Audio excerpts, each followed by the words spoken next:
हरे राम राम राम हरे हरे हरे कृष्णा कृष्णा कृष्णा हरे हरे हरे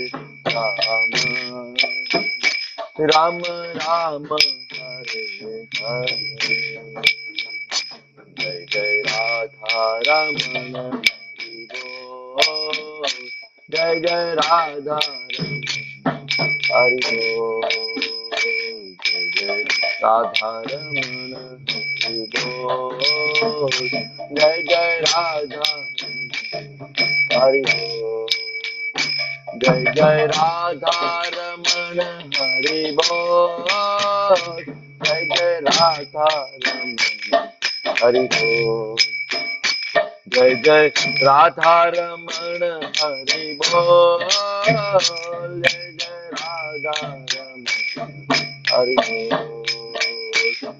हरे हरे कृष्णा कृष्णा कृष्णा हरे हरे हरे हरे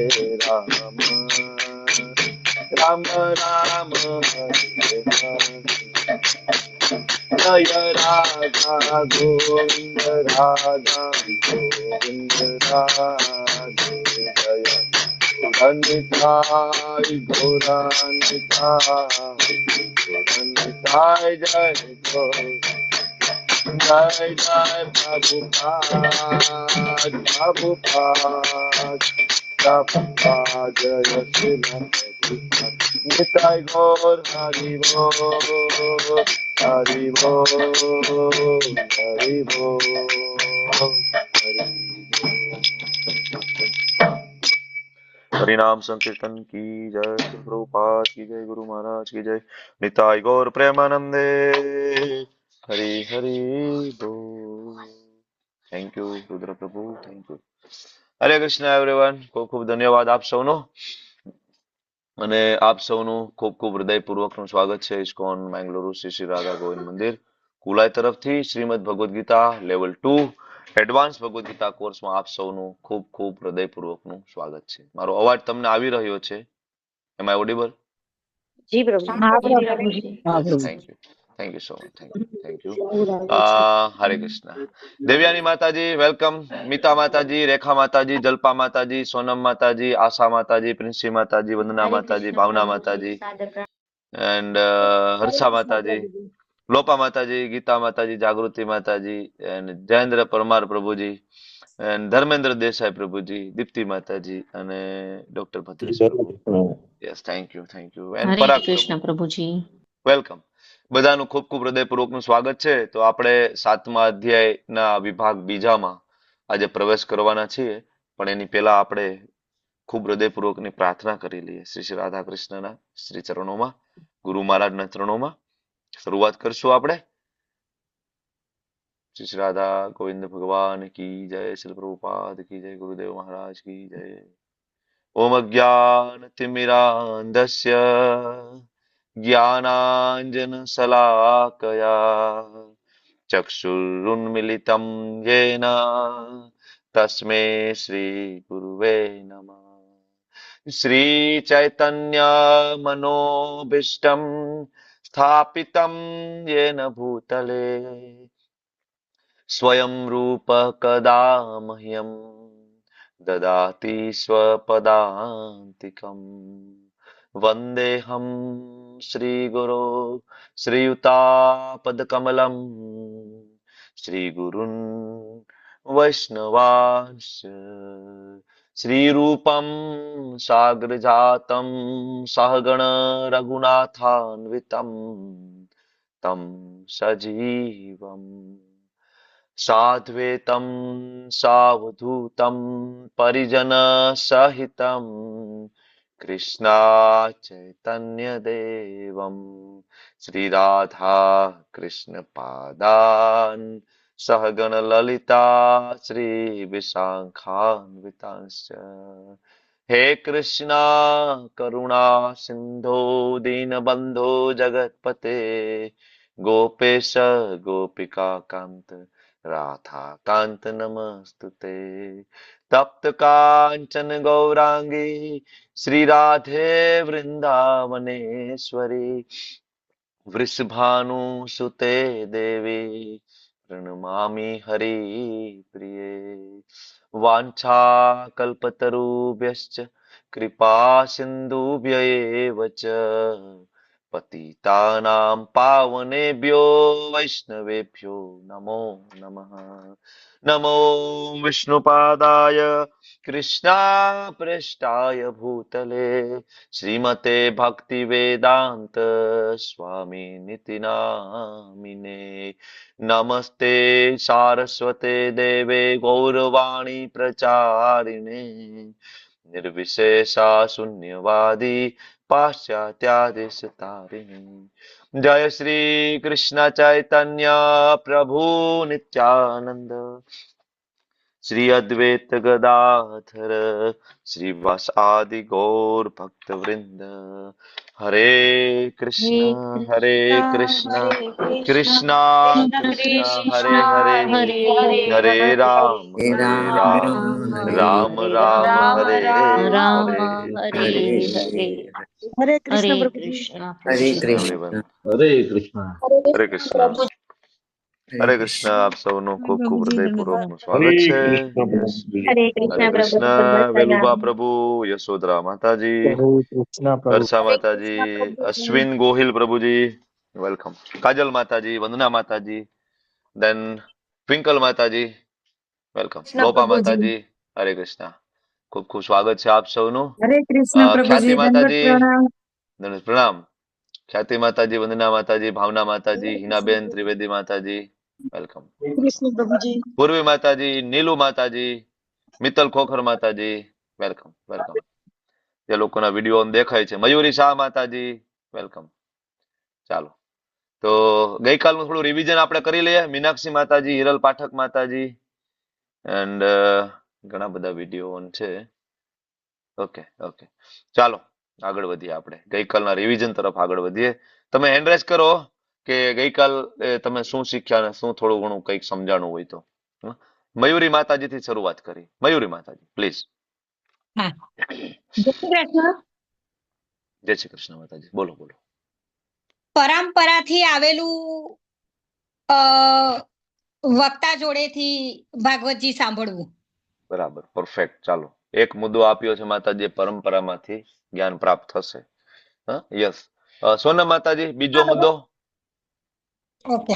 હરે okay Krishna પ્રભુજી હરે કૃષ્ણ બીજું ભગવાનની શક્તિઓ પરાશક્તિ અને અપરાશક્તિ જેમાં અપરાશક્તિમાં જે 8 તત્વો છે અ પૃથ્વી જળ અગ્નિ વાયુ અને આકાશ અને એની સાથે મન બુદ્ધિ અને અહંકાર અને પરાશક્તિ જે ભગવાન આત્મા છે એના વિશે અને ભગવાનની બીજી ક્યાંક મીન્સ કે પાણીમાં જે સ્વાદ છે ભગવાન છે એવું એ પોતાની જે શક્તિઓ છે એના વિશે કહી રહ્યા છે ઓકે એ જોયું આપણે થેન્ક યુ યશોદરા માતાજી કઈક એડ કરવું છે થોડુંક તમારે ગઈકાલ વિશે થોડું એડ કરો બે શબ્દ બોલો ગઈકાલ વિશે ચાલો ચાલો જેવું આવડે એવું જે યાદ હોય છે થોડું થોડું બોલો નો ચાલો પ્રિન્સી માતાજી બોલો પ્રિન્સી માતાજી હરે કૃષ્ણ પ્રભુજી નવદા ભક્તિ વિશે વાત કરી હતી અને હા પછી ભગવાન કઈ રીતના આ મંડળમાં દોરા તરીકે છે કે દેખાતા નથી પણ બધામાં છે એમ. Okay thank you and Harikumar Prabhuji Hare Krishna please unmute yourself Harikumar Prabhu Hare Krishna Prabhu ji yes Prabhuji please please Prabhu ji ભગવાનને મારાથી શ્રેષ્ઠ એવું બીજું કોઈ તત્વ નથી એના ઉપર આપણે ચર્ચા કરી હતી વેરી વેલ પરફેક્ટ એના યસ ઓકે એનીબડી એલ્સ કોઈ એડ કરવું છે બીજું કઈ કે હું હરે આગળ વધું કૃષ્ણ પ્રભુ yes Hare please Krishna please પ્રભુજી હર્ષા માતાજી હા બોલો એક મિનિટ હર્ષા પ્રજાપતિ માતાજી બોલો પ્રભુજી આ વાત થાય છે કે બહુનામ જન્મના મંતે તો અનેક ઘણા જન્મો પછી મનુષ્યને એવું જ્ઞાન થાય છે. ભગવાન કે છે કે એ તો આજે કોઈ લઈશું ને, એ તો આજે લઈશું. એવું વ્યક્તિ એ શ્લોક નથી થયો ને માતાજી, એ તો આજે લઈશું ને. ગઈકાલે ભણી ગયા એના વિશે વાત કરતો હતો. Thank you. ચાલો સોનમ માતાજી, હરે કૃષ્ણ. હરે કૃષ્ણ પ્રભુજી. હરે આમાં છે ને એક મને કન્ફ્યુઝન એ હતું કે 7th અને 10th ચેપ્ટરમાં સિમિલારિટીઝ લાગે છે, તો કેમ ખબર પડે એમ અલગ અલગ? 7th અને ઓલું 10th વિભૂતિ માં યોગ છે તો સિમિલારિટી નથી, 7th અને 9 માં સિમિલારિટી છે. 7th ની અંદર થોડી વિભૂતિઓ આપી છે ઓવરવ્યુ જી તરીકે, પ્રભુજી. બરાબર. ઓકે. પણ જયારે અર્જુને સેપરેટલી ભગવાનને પ્રશ્ન પૂછ્યો કે નહીં નહીં પ્રભુ, તમે ડિટેલમાં તમારી બધી વિભૂતિઓ કહો, ત્યારે ભગવાન આખો એક વિભૂતિ યોગ આપી દે છે. કે આપણે ત્યાં ઓકે. આવશું ત્યાં કન્ફ્યુઝન ક્લિયર થઈ જશે. તમે થોડી ધીરજ રાખો. 10th ચેપ્ટરમાં હા પહોંચશું બરોબર. ત્યારે આપણે. ઓકે, ઓકે, ચાલો. Thank you. Okay, thank you, thank you. ચાલો આગળ વધીએ. તમને બધાને સ્લાઇડ વિઝિબલ છે ને? Thank yes you. પ્રભુજી. તો અધ્યાયનું ટાઇટલ જ્ઞાન વિજ્ઞાન યોગ અથવા તો પરમેશ્વરનું જ્ઞાન. ખૂબ ઇન્ટરેસ્ટિંગ ચેપ્ટર છે. 6થા અધ્યાયનો છેલ્લો શ્લોક તમને લોકોને યાદ છે ને? કેટલા લોકોએ કંઠસ્થ કર્યો છે શ્લોક? પાકો કેટલા લોકોએ કર્યો છે શ્લોક? Rays your hand. 6.47 બહુ મહત્વનો શ્લોક છે અને પાકો કરવો જોઈએ. કેટલા લોકોને આવડે છે? કંઠસ્થ મોઢે આવડે છે? હરે કૃષ્ણ. ઓકે, એક દીપેશ્વરી. બીજા કોઈને નથી આવડતો 6.47? વિશાલ પ્રભુ, હરે કૃષ્ણ. વિશાલ આહિર પ્રભુ, હરે કૃષ્ણ પ્રભુ. 6.47 નથી આવડતો શ્લોક? આ સર્વ ભોગતા પ્રભુજી. નહીં નહીં નહીં, 6.47 યોગી નામ આપી સર્વે યોગી સામ. નામ અપી હા, સર્વે યોગી નામ યોગી ઓકે ઓકે ઓકે. બીજા કોઈને નથી આવડતો? યોગી નામ. કે પછી હાથ ઊંચા કરવામાં થોડી પ્રભુજી આળસ થઈ ટ્રાય રહી કરું છે? પ્રભુજી. નહીં નહીં, ટ્રાય નથી કરવું. મારે જાણવું છે હા કેટલાને પ્રભુજી આવડે ટ્રાય છે. કરું હર્ષા પ્રજાપતિ માતાજી, હું એમ કહું ટ્રાય છું કે કરું મારે પ્રભુજી. માતાજીનું નેટવર્ક ઇસ્યુ લાગે છે. હર્ષા પ્રભુજી પ્રજાપતિ આવડે માતાજી. તો છે પણ ભૂલાઈ ન જાય તો ટ્રાય કરું પ્રભુજી. હું ટ્રાય કરું, કોશિશ કરું છું પ્રભુજી. આવડે તો હર્ષા છે પ્રજાપતિ પ્રભુજી. માતાજીનું માઇક બંધ કરી દો તમે, હોસ્ટ. કારણ કે હા માતાજી સમજી નથી રહ્યા અને નેટવર્ક ઇસ્યુ લાગે છે. હું અહીંથી હું શું કહું છું એ નથી સમજી રહ્યા, એટલા માટે હું એમ કહું છું મારે જાણવું છે કેટલા લોકોને આવડે છે. હું એમ નથી કહેતો કે તમે ટ્રાય કરીને બોલો. ઓકે ઓકે, 4-5 જણા. પણ આ શ્લોક બહુ મહત્વનો છે, આપણે પાકો કરવો જોઈએ. કમલ પ્રભુ બોલો. કમલ પ્રભુ. યોગિનામ અપી સર્વેષાં હા, પછી મદ્ગતેનંતરાત્મના શ્રદ્ધાવાન ભજતે માં સમયુક્ત તમોમતઃ. ઓકે. વંદના વિસ્ફુટે માતાજી બોલો. આ શ્લોક બોલો. આવડે છે કે ભૂલાઈ ગયો છે? વંદના માતાજી. નો? ઓકે, દેન રેન્ડમલી પૂછું છું. Okay, thank you. ચાલો, તો ખૂબ મહત્વનો શ્લોક છે. યોગી નામ અપી સર્વેષાં મદ્ગતેન અંતરાત્મના શ્રદ્ધાવાન ભજતે યોમામ સમયુક્ત તમો મત.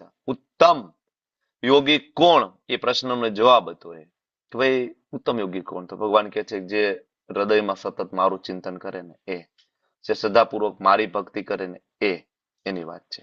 એટલે અર્જુનના મનમાં થયું કે ભગવાન થોડું તમારા વિશે ડિટેલમાં જ્ઞાન આપો જેથી તમારું સતત ચિંતન થઈ શકે. તો ભગવાને 7મા અધ્યાયની શરૂઆત કરી પરમેશ્વરનું જ્ઞાન, અને શરૂઆત ભગવાન કરે છે આ જ જ્ઞાનના મહિમાથી. અને જ્ઞાન પ્રાપ્ત કઈ રીતના કરશું? શૃણુ એટલે કે સાંભળીને. મયા આસક્ત મના પાર્થ, તારું મન મને આપી દે. યોગમ યુંજન, મારી સાથે તું જોડાઈ જા. મદ આશ્રય, મારા આશ્રય આવી જા. તારા બધા સંશયો દૂર થઈ જશે 100%. તો આપણને કઈ પણ શંકા હોય, આપણને કઈ નથી સમજાતું, કોઈ પ્રશ્નના આપણને જવાબ નથી મળતા, તો આનો એક જ રસ્તો છે. શું? શૃણુ, સાંભળો. લેવલ 1 1 વાર, 2 વાર, 3 વાર, 4 વાર, 5 વાર, 10 વાર. અહીંયા એવા ભક્તો છે જેને લેવલ 1 30 વખત, 40 વખત કર્યું છે. લેવલ 2 1 વાર, 2 વાર, 3 વાર, 4 વાર, 5 વાર. બરાબર. એમ કરતા કરતા એક દિવસ એવો આવશે કે અસંશયમ સમગ્રમ, બધું જ તમારા જે સંશયો છે કેવા થઈ જશે? અસંશયમ. ડાઉટ બધા ક્લિયર. ઓકે, આ બધું આપણે ગઈકાલે ભણી ગયા છીએ, એટલે હું ફરીથી ડિટેલ રિવિઝનમાં નથી જતો, પણ શ્લોક બાય શ્લોક ખાલી તમને કહું છું. બીજા શ્લોકમાં ભગવાને કીધું કે અર્જુન હું તને એવું જ્ઞાન આપીશ કે આનાથી ઉપર કાંઈ નથી. ત્રીજા શ્લોકમાં ભગવાને કીધું કે ભાઈ તમે બધા વિરલાઓ છો, તમે આ ક્લાસ સાંભળવા માટે આવ્યા છો અને ભગવદ્ ગીતાને જાણવા માંગો છો અને ભગવાનને જાણવા માંગો છો. બાકી તો લોકો આહાર, નિંદ્રા ને ભય ને મેથુના 4 વસ્તુ પાછળ પડેલા છે. ખાવું, પીવું, સૂવું, આરામ કરવો, જાતીય જીવન જીવવું, બસ આનાથી વિશેષ બીજું કોઈ વિચારી શકતું નથી. તો તમે બધા વિરલાઓ છો, બરાબર ભગવાન કહે છે. અને આગળ ચોથા શ્લોકની અંદર ભગવાન પોતાની શક્તિની શરૂઆત કરી દે છે, જેમાં પેલા અપરાશક્તિ અને 5મા શ્લોકની અંદર પરાશક્તિ. પરાશક્તિ એટલે જીવ અને અપરાશક્તિ એટલે પંચમહાભૂત અને મન, બુદ્ધિ ને અહંકાર. બરાબર. અને છઠ્ઠા શ્લોકમાં ભગવાન કહે છે કે આ જગતની અંદર જે કઈ છે બધું મારું છે. બધું આ 2 શક્તિમાંથી તો બનેલું છે, આની બહાર કઈ છે નહીં. પરા અને અપરા, આ શક્તિની બહાર આ જગતમાં કાંઈ નથી. તો ભગવાન તમે કોણ છો? ત્યારે ભગવાન કહે છે કે હું જ છું, અલ્ટિમેટ ટ્રુથ. પરમ સત્ય કહો, બરાબર, પરમ બ્રહ્મ કહો, ઈશ્વર કહો, ભગવાન કહો, પરમ ઈશ્વર કહો, બરાબર, પૂર્ણ પુરુષોત્તમ કહો. ભગવાન કે બધા મારા જ નામ છે, એ બધું મારું સંબોધન છે અને એ હું છું. કારણ કે મારાથી ઉપરનું એવું કોઈ તત્વ નથી, કોઈ પણ નથી મારી ઉપર, બધા મારી નીચે છે. બરાબર. તો ભગવાન તમને કેવી રીતના યાદ રાખી શકાય? એટલે ભગવાન પછી કહે છે પાણીમાં શ્વાસ, સૂર્યચંદ્રનો પ્રકાશ, પૃથ્વીની ગંધ, જીવ માત્રનું જીવન, બુદ્ધિશાળીઓની બુદ્ધિ, શક્તિશાળીઓનું તેજ, બળવાનોનું બળ, બરાબર, અને જાતીય જીવન જે ધર્મના સિદ્ધાંતોથી વિરુદ્ધ ના હોય એવું. ભગવાન કે તું જાણી લે ને અર્જુન, બધું જ સત્વગુણ, રજોગુણ, તમોગુણ બધું મારામાંથી આવે, પણ હું ગુણોથી બંધાયેલો નથી.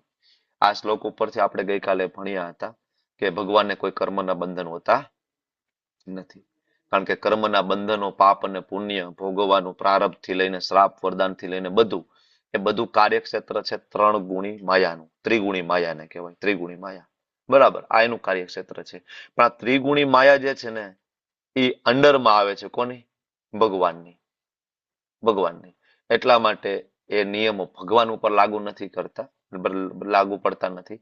કારણ કે 3 શબ્દ તમે બરાબર સમજી લો: ગુણાધીન અવસ્થા, ગુણાતીત અવસ્થા અને ગુણાધીશ અવસ્થા. આ 3 શબ્દ બરાબર આપણને યાદ આવવા જોઈએ.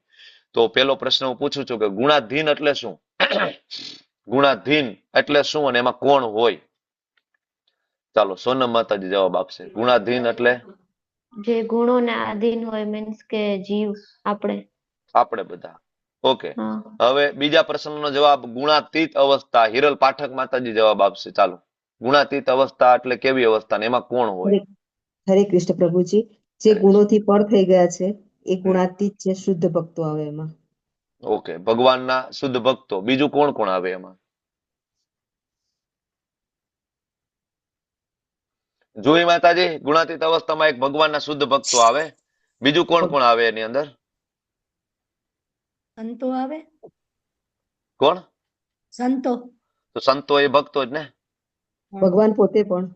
ભગવાન પોતે પણ ગુણાતીત અવસ્થામાં ભગવાન પોતે છે. અને હવે ગુણાધીશ અવસ્થામાં કોણ આવે? ડોક્ટર ભદ્રેશ પ્રભુ, ગુણાધીશ અવસ્થામાં કોણ આવે? અને ગુણાધીશ શબ્દનો અર્થ શું? નથી ખબર. ચાલો, તો એનીબડી બીજા કોઈ ટ્રાય કરવી છે? ગુણાધીશ અવસ્થા. હરે કૃષ્ણ પ્રભુજી. કોણ બોલી રહ્યું છે? હરે કૃષ્ણ પ્રભુજી. બોલો બોલો. રોશની માતાજી બોલો. ચાલો, મને વિડીયોમાં દેખાય છે. હા, ગુણાધીશ એટલે ગુણોના અધિપતિ, એમાં ફક્ત ભગવાન જ આવે, માત્ર ભગવાન આવે. આ 3 શબ્દ બરાબર તમે લોકો સમજી લો કે 3 અવસ્થામાં શું છે. ભગવાન શ્રી કૃષ્ણ છે ગુણાધીશ અવસ્થામાં છે, પ્રકૃતિના 3 ગુણો ત્રિગુણી માયાની ઉપર છે. બરાબર. અને ગુણાતીત અવસ્થામાં એટલે કે પ્રકૃતિના 3 ગુણોને જેને પાર કર્યા છે, પણ જે ગુણોના માલિક નથી, પાર કરી દીધા છે, ત્રિગુણી માયામાં હવે નથી. તો ભગવાનના ભક્તો પણ ત્રિગુણી માયામાં ના હોય, ભગવાન પણ ત્રિગુણી માયામાં ના હોય. બ્રહ્માજી, શિવજી, દેવા ભગવાનના મહાન ભક્તો પણ ગુણાતીત અવસ્થામાં હોય છે, એ પણ પ્રકૃતિના 3 ગુણોમાં નથી હોતા. બરાબર. અને ગુણાધીન એટલે કે આપણે બધા જેને નિત્યબદ્ધ જીવો કહેવામાં આવે છે. આપણે બધા કેવા છે? નિત્યબદ્ધ. પરમેનન્ટલી આપણે બધા માયાથી બંધાઈ ગયેલા છીએ, તો આપણે આ અવસ્થામાં છીએ. ભગવાન આની ઉપર છે, એટલે ભગવાન આનું બંધન થતું નથી. આ 3 શબ્દ યાદ રાખજો તમે. એટલા માટે ભગવાનને નિર્ગુણ કહેવામાં આવે છે. નિર્ગુણ. તો નિર્ગુણનો મતલબ એવો નથી કે ભગવાનમાં કોઈ ગુણ નથી. નિર્ગુણનો મતલબ એ છે કે ભગવાનમાં પ્રકૃતિના 3 ગુણોથી દૂષિત થયેલા નથી. આપણે બધા પ્રકૃતિના 3 ગુણોથી દૂષિત છીએ. કોઈ સત્વગુણમાં છે, કોઈ રજોગુણમાં છે, કોઈ તમોગુણમાં છે. અને એટલા માટે જ આપણને નવા નવા જન્મ મળે છે, અને આપણને આપણા પાપ અને પુણ્યના બરાબર ફળ સ્વરૂપે આપણને આગળ બધું મળતું જાય છે રિટર્નમાં. ભગવાન આની ઉપર છે, ભગવાનના શુદ્ધ ભક્તો પણ આની ઉપર છે. ઓકે, હવે આપણે 13 અને 14 આ 2 શ્લોક આપણે જોવાના છે, જેના દ્વારા તમને ખબર પડશે કે ભગવાન છે એ માયાના નિયંત્રક છે, માયાથી નિયંત્રિત નથી. સમજ્યા? તો ભગવાન 13મા શ્લોકમાં કહે છે, ત્રિભી ગુણમયેર ભાવ, કે આ ભાઈ 3 ગુણની બનેલી જે માયા છે, કયા કયા 3 ગુણ? સત્વગુણ, રજોગુણ અને તમોગુણ. આને સમજવા માટે તમારે થોડું ધીરજ રાખવું પડશે, કારણ કે આ ડિટેલમાં કયા અધ્યાયમાં આવશે? ત્રિગુણી માયા ક્યાં ભણશું આપણે? 14મો અધ્યાય, પ્રકૃતિના 3 ગુણો. અને બધા કોહોસ્ટ અને એડમિન ને ખૂબ મારી નમ્ર અપીલ છે, બરાબર સાંભળજો તમે લોકો. એડમિન, કોહોસ્ટ, વિશાલ પ્રભુ, ધાર્મી માતાજી થી લઈને જેટલા પણ આ કોહોસ્ટ છે એ બધાને, કે તમે કોઈના વિડીયો ઓફ નહીં કરતા, સિવાય કે તમને બેકગ્રાઉન્ડમાં એવું કોઈ આપત્તિજનક દ્રશ્ય દેખાય તો જ. દેવ્યાની માતાજી, ધાર્મી માતાજી, વિશાલ પ્રભુ, આરતી માતાજી, તમે 4 કોહોસ્ટ છો, 4 ખાસ સાંભળજો. કારણ કે આજે મારા મોબાઈલમાં ઘણા બધા ભક્તોના મને મેસેજ આવ્યા છે કે પ્રભુજી, તમારી બેચમાં અમે થોડીક વાર પણ વિડીયો બંધ કરીને ક્યાંક જાય તો અમારા વિડીયો તરત બંધ કરી દે છે. મતલબ અમે ક્યાંકથી ફ્રેમમાંથી દૂર જાય તો વિડીયો બંધ કરી દે છે. તો હવે તમે થોડાક, તમારે વધારે, તમારું થોડું કામ વધી જશે, તમારે થોડું વધારે એલર્ટ થવું પડશે. બરાબર, જોઈ લો. કારણ કે ભક્તોના મેસેજ એવા છે કે અમે ડીમોટિવેટ થઈ જાય છે, અમારો વિડીયો બંધ કરી દે છે, અને પછી અમને ક્લાસ સાંભળવાની મજા નથી આવતી. કારણ કે અમને ક્લાસમાં વિડીયો ઓન રાખીને જ અમને હેબિટ છે. જેવો તમે વિડીયો બંધ કરો છો તો અમે જાતે વિડીયો નથી ચાલુ કરી શકતા, એના કારણે અમને પછી ક્લાસ સાંભળવાની મજા નથી આવતી. વિશાલ પ્રભુ, તો ભક્તો થોડા ડીમોટિવેટ થાય છે. તો તમે થોડું સેવા અલગ એંગલથી થોડું કરવાની કોશિશ કરો. તમે તમારા મોબાઈલ સ્ક્રીન ઉપર, બરાબર, તમે સતત ઉપર નીચે તમે સ્ક્રીન જોવો, બરાબર, પાર્ટિસિપેન્ટ વાળી, અને એમાં ક્યાં આપત્તિજનક દેખાય ને તો તરત જ તમે વિડીયો બંધ કરો. બરાબર. બાકી કોઈ થોડું ફ્રેમમાંથી આગું પાછું થાય ને તો એનો વિડીયો તમે બંધ નહીં કરતા, થોડુંક પણ. જેમ કે અત્યારે હરિપ્રિયા માતાજી ફ્રેમમાં નથી, જોવો તમે, બરાબર, પણ જો હવે પાછા ફ્રેમમાં આવી ગયા, બરાબર, તો ઉભા થઈને કદાચ પાણી પીવા ગયા હોય, કદાચ દરવાજો ખોલવા ગયા હોય, કંઈક નાનું નાનું કામ હોય, બધા આપણે ગૃહસ્થો છીએ, ઘર લઈને બેઠા છીએ, નાનું નાનું કામ હોય આપણને, તો ઇટ્સ ઓકે. થોડું તમે બરાબર વધારે સાવચેતીપૂર્વક હવે સેવા કરવી પડશે. ભક્તો ડિમોટિવેટ ના થવા જોઈએ. આપણું આખું મિશન છે એ લોકોને મોટિવેટ કરવું અને ક્લાસમાં લાવવા માટેનું. અને લોકો વિડીયો ઓન કરીને ક્લાસ એટેન્ડ કરે છે, જ બહુ મોટી વાત છે. તમને ખબર છે, બીજી લેંગ્વેજમાં ખાલી ટીચરનો એકનો જ વિડીયો ઓન હોય છે, ખાલી ટીચર એક જ. ટીચરને બિચારાને એમ થાય કે અમુકમાં તો ટીચરનો ઓફ હોય, અમુકમાં તો ટીચરનો ઓફ હોય, ખાલી ક્લાસ ચાલતો હોય, ખબર નહીં કોણ સાંભળે ને કોણ નથી સાંભળતું, કઈ ખબર જ ના પડે. બરાબર. પણ આપણા લેવલ 2 ની અંદર જો લોટ્સ ઓફ વિડીયો ઓન છે, તો આપણી એક ઉપલબ્ધિ છે આ, કે ભાઈ લોકો વિડીયો ઓન કરીને ક્લાસ સાંભળવા માટે આવે છે. આ ભક્તો બરાબર એટલા ઇન્ટરેસ્ટેડ છે, તો એ ડિમોટિવેટ ના થાય ને થોડું તમે લોકો ધ્યાન રાખજો પ્લીઝ. આજ મને ઘણા બધા મેસેજ આવ્યા, એટલે મેં કીધું તમને બધાને એક વખત જાણ કરી દઉં. અને તમારો પણ ઉત્સાહ બની રહેવો જોઈએ સેવા કરવા માટેનો. તમને પણ ડિમોટિવેટ કરવાનો મારો હેતુ નથી પ્રભુજી માતાજીઓ. તમે બધા ખૂબ સારી સેવા કરો છો, તમે ખૂબ સારી સેવા કરો છો, પણ જોજો બેકગ્રાઉન્ડ. ઓકે, તો અલ્ટિમેટલી તો આપણે બધા પ્રકૃતિના 3 ગુણોની અંદર છીએ. થોડો વિડીયો બંધ થઈ જાય ને તો તરત આપણા ઉપર રજોગુણ તમોગુણ સવાર થઈ જાય. મારો વિડીયો કેમ બંધ કર્યો? કોને બંધ કર્યો? પાછા ચાલુ પણ નથી કરતા. વોટ્સએપમાં મેસેજ કરીએ છીએ તોય શશી માતાજી તો તરત પાછા કમ્પ્લેન કરી દેશે. બરાબર. વોટ્સએપમાં વારંવાર મેસેજ કરીએ છીએ, પ્રભુજી અમારો વિડીયો ચાલુ નથી કરતા. કારણ કે પ્રકૃતિના 3 ગુણોની અંદર શ્લોક જોવો ને તમે. આપણે થોડા ગુણાતીત અવસ્થામાં છીએ કે આપણને ફરક નહીં પડે. જે વ્યક્તિ ગુણાતીત અવસ્થામાં હોય એને કોઈ ફરક નથી પડતો. એનો વિડીયો ચાલુ હોય ને કોઈ અચાનક બંધ કરી દે છે, નથી કરતા. આપણે બધા, ઇન્ક્લુડિંગ મી, આઈ ઓલ્સો, આપણે બધા 3 ગુણોમાં છીએ. 3 ગુણોના કારણે આપણે મોહિત થયેલા છે, મોહિતમ. અને જે લોકો મોહિત છે, ભગવાનને જાણી શકતા નથી, મોહિતમ ના ભી જાનાતી, ભગવાન શું કહે છે? મોહિતમ. આ મોહિત એટલે છોકરો મોહિત નું નામ નથી, મોહિતભાઈ. નહીં નહીં, મોહિતમ. કેનાથી મોહિતમ? ત્રિભીર ગુણે, 3 ગુણોથી મોહિત થયેલા હોય ભગવાનને ના જાણે. કારણ કે આપણા અને ભગવાન વચ્ચે 4 પડદા છે. કેટલા પડદા છે? 4. ભક્તિ કરતા કરતા પેલો પડદો કયો હટે? નામ બોલો. પેલો પડદો કયો હટી જશે? સૌ પ્રથમ સૌથી પેલો પડદો હટી જશે તમો ગુણનો. જુહી માતાજી. ઓકે, બીજો પડદો કયો હટી જશે? રજો ગુણનો પડદો હટી જશે. ઓકે, ત્રીજો પડદો કયો હટી જશે? ત્રીજો પડદો સત્વગુણ. સત્વગુણ. અને ચોથો પડદો કયો હટી જશે? યોગ માયા. શેનો? યોગ માયા. યોગ માયા. 4 પડદા છે આપણા અને ભગવાનની વચ્ચે. તમોગુણ, રજોગુણ, સત્વગુણ અને યોગ માયા. બરાબર. તો હજી તો આપણે તો તમોગુણ રજોગુણમાં જ છીએ. હજી આપણે સત્વગુણનો પડદો પણ આપણે પસાર નથી કર્યો. એના પછી અલ્ટિમેટ પડદો છે યોગ માયાનો છે. એ હટ્યા પછી આપણને ભગવાનના દર્શન થાય છે. ત્યાં સુધી આપણને ભગવાનના દર્શન નથી થતા. બરાબર. તો આપણે બધા મોહિત થયેલા છે આ 3 પડદો અને ચોથો ભગવાનનો એફલ્જન્સ, ભગવાનની પોતાની શક્તિ. બરાબર. આપણને ભગવાન નથી દેખાતા. એટલા માટે જો આજે નિરાકારવાદી હોય ને, જે જુનાગઢમાં જાય, કાશી ઋષિકેશમાં જાય, મારો અવાજ ને પીપીટી વિડીયો બધું બરાબર ચાલી રહ્યું છે ને admin cohost? Okay, thank you. એટલે આ જે નિરાકારવાદીઓ હોય ને, જે લોકો ભગવાનને માનતા નથી સાકાર સ્વરૂપમાં, શ્યામ સુંદર સ્વરૂપમાં, બરાબર, એ લોકો શું કરે? એ લોકો તમોગુણનો પડદો, રજોગુણનો પડદો, સત્વગુણનો પડદો હટાવવાની કોશિશ કરે પોતાની મેળે, ભગવાનના શરણે ગયા વગર. એ લોકો તપ કરે, જપ કરે, ઘર પરિવાર, બાળકો, પત્ની છોડી દે, કામ ધંધો છોડી દે, જંગલમાં જતા રહીએ, તો એ ટ્રાય કરે આ બધા પડદા હટાવવાની. બરાબર. પછી કોઈ ખરાબ કામ ના કરે, આ બધું કરે. અને કરતા કરતા કરતા આ 3 પડદા તો હટાવવા માટે એ સફળ થઈ જાય ભગવાનની કૃપાથી. કારણ કે 3 પડદા એ માયાના જ પડદા છે. ત્રિગુણી માયા કહેવાય. અને માયાનો પડદો પણ ભગવાનની કૃપાથી જ હટે છે. તો ભગવાન એના પર કૃપા કરી દે, 3 પડદા તો હટાવી દે. પણ ભગવાનને સાકાર સ્વરૂપમાં એ વ્યક્તિ ના માનતો હોવાના કારણે ચોથો જે પડદો છે યોગ માયાનો, એ હટતો નથી, એ રહે છે. બરાબર. એટલા માટે નિરાકારવાદીઓ છે 3 પડદા હટાવીને ઉપર જાય અને ચોથો પડદો યોગ માયાનો જોવે તો એના ખાલી પ્રકાશ જ દેખાય છે, ઇફલ્જન્સ. એટલે લોકો શું કે, બરાબર, કહેવાય કે સાધના કરે 20 વર્ષ 25 વર્ષ હિમાલયમાં અને પછી ત્યાંથી પાછા આવે અને પછી શું કે ભગવાન નિરાકાર છે. ભઈલા, બરાબર, પ્રકાશ પ્રકાશ પ્રકાશ, મેં દર્શન કર્યા છે ખાલી પ્રકાશના. ખાલી તેજ છે ભાઈ, બીજું કાંઈ નથી. ભગવાન જેવું કાંઈ નથી, ખાલી પ્રકાશ. બરાબર. પણ એક ભાઈ, એક પડદો રહી ગયો, યોગ માયાનો પડદો. અને યોગ માયાનો પડદો માત્ર ને માત્ર ભગવાનની કૃપાથી હટે છે. યોગ માયાનો પડદો હટ્યા પછી ભગવાનના દર્શન થાય છે. આનો શ્લોક પણ છે ઈશોપનિષદની અંદર.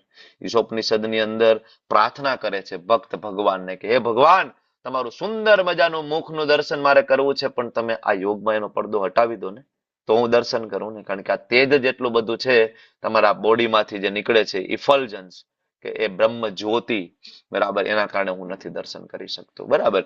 તો આ જે 3 પડદા, મહામાયા અને ચોથો પડદો યોગ માયા, આ 4 પડદા જ્યારે હટે ત્યારે અને માત્ર ત્યારે આપણને ભગવાનના દર્શન થાય છે. બરાબર. ભગવાન આ માયાદેવીના અધિષ્ઠાતા છે. એટલે જો 14મો શ્લોક વાંચો હવે.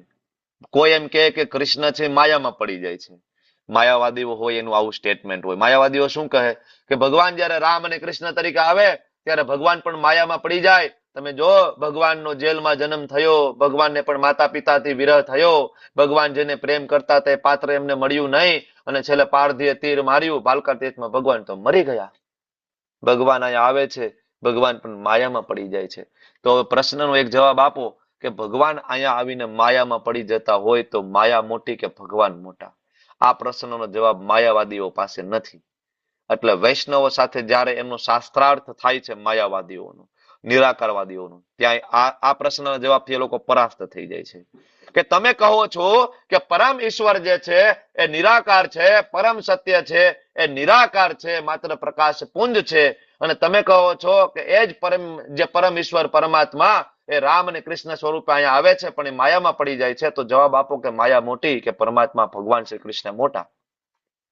અને જો તમે કહેતા હોય કે ભગવાન માયામાં પડી જાય છે તો એનો મતલબ એવો થયો કે માયા ભગવાન કરતા મોટી, શક્તિશાળી અને ભગવાન ઓછા શક્તિશાળી.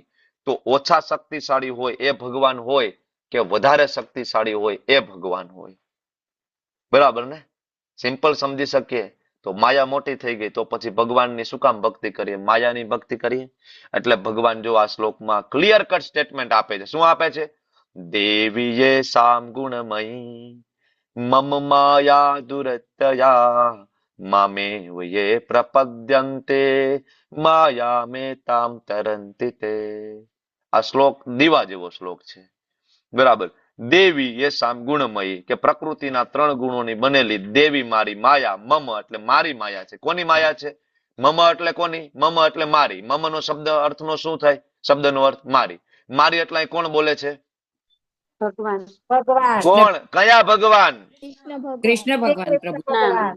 મારે કૃષ્ણ કહેવું પડશે ક્લિયરલી. કૃષ્ણ. કૃષ્ણ ભગવાન. હા, કૃષ્ણ. માયા કોની છે? કૃષ્ણની.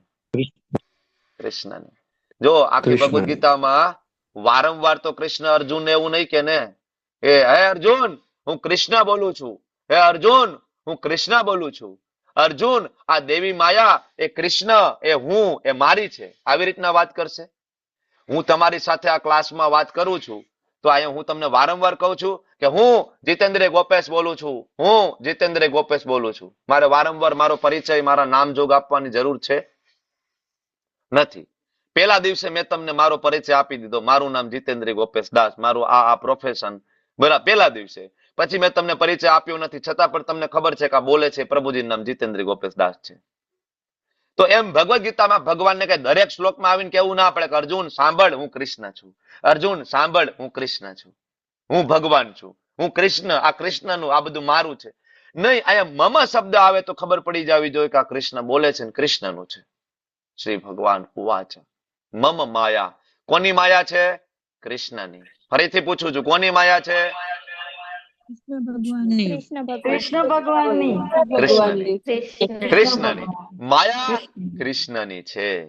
બરાબર. અને મામ એવ પ્રપદ્યંતે, મામ એવ. હવે ભગવાન ફરીથી કહે છે કોને શરણે જવાનું છે? મામ, મારા. ભાઈ મારા એટલે કોના? મારા એટલે કોના શરણે જવાનું છે? શ્રી કૃષ્ણ ભગવાન. તો બસ કૃષ્ણના શરણે જઈએ. યે પ્રપદ્યંતે, પ્રપદ્યંતે એટલે શરણાગત થવું. તો શું થશે? રિઝલ્ટ શું આવશે? માયા મેતામ તરંતી તે. તરંતી એટલે તરી જવું. ક્યાંથી? માયા મેતામ. શ્લોક સમજાઈ ગયો ને? તો આગળ વધુ હવે? નહીં, આ શ્લોકમાં ભગવાન ઘણું બધું કહે છે. પ્રકૃતિની 3 ગુણીની જે માયા છે એ મારી છે ને જીતવી બહુ દુષ્કર છે. તો ભક્ત પૂછી શકે ને પ્રભુ સોલ્યુશન આપો પ્લીઝ, કેવી રીતના બહાર નીકળી શકે? ભગવાન કે મામેય પ્રપદ્યંતે. પ્રપદ્યંતે એટલે શું? પ્રશ્ન પૂછું છું. પ્રપદ્યંતે એટલે કે શરણાગત થવું, ને શરણાગત થવાનો મતલબ શું? મંદિરમાં જઈને દંડવત પ્રણામ કરી એટલે શરણાગત થઈ ગયા? શરણાગત એટલે શું? જુહી માતાજી શરણાગત થવું એટલે શું?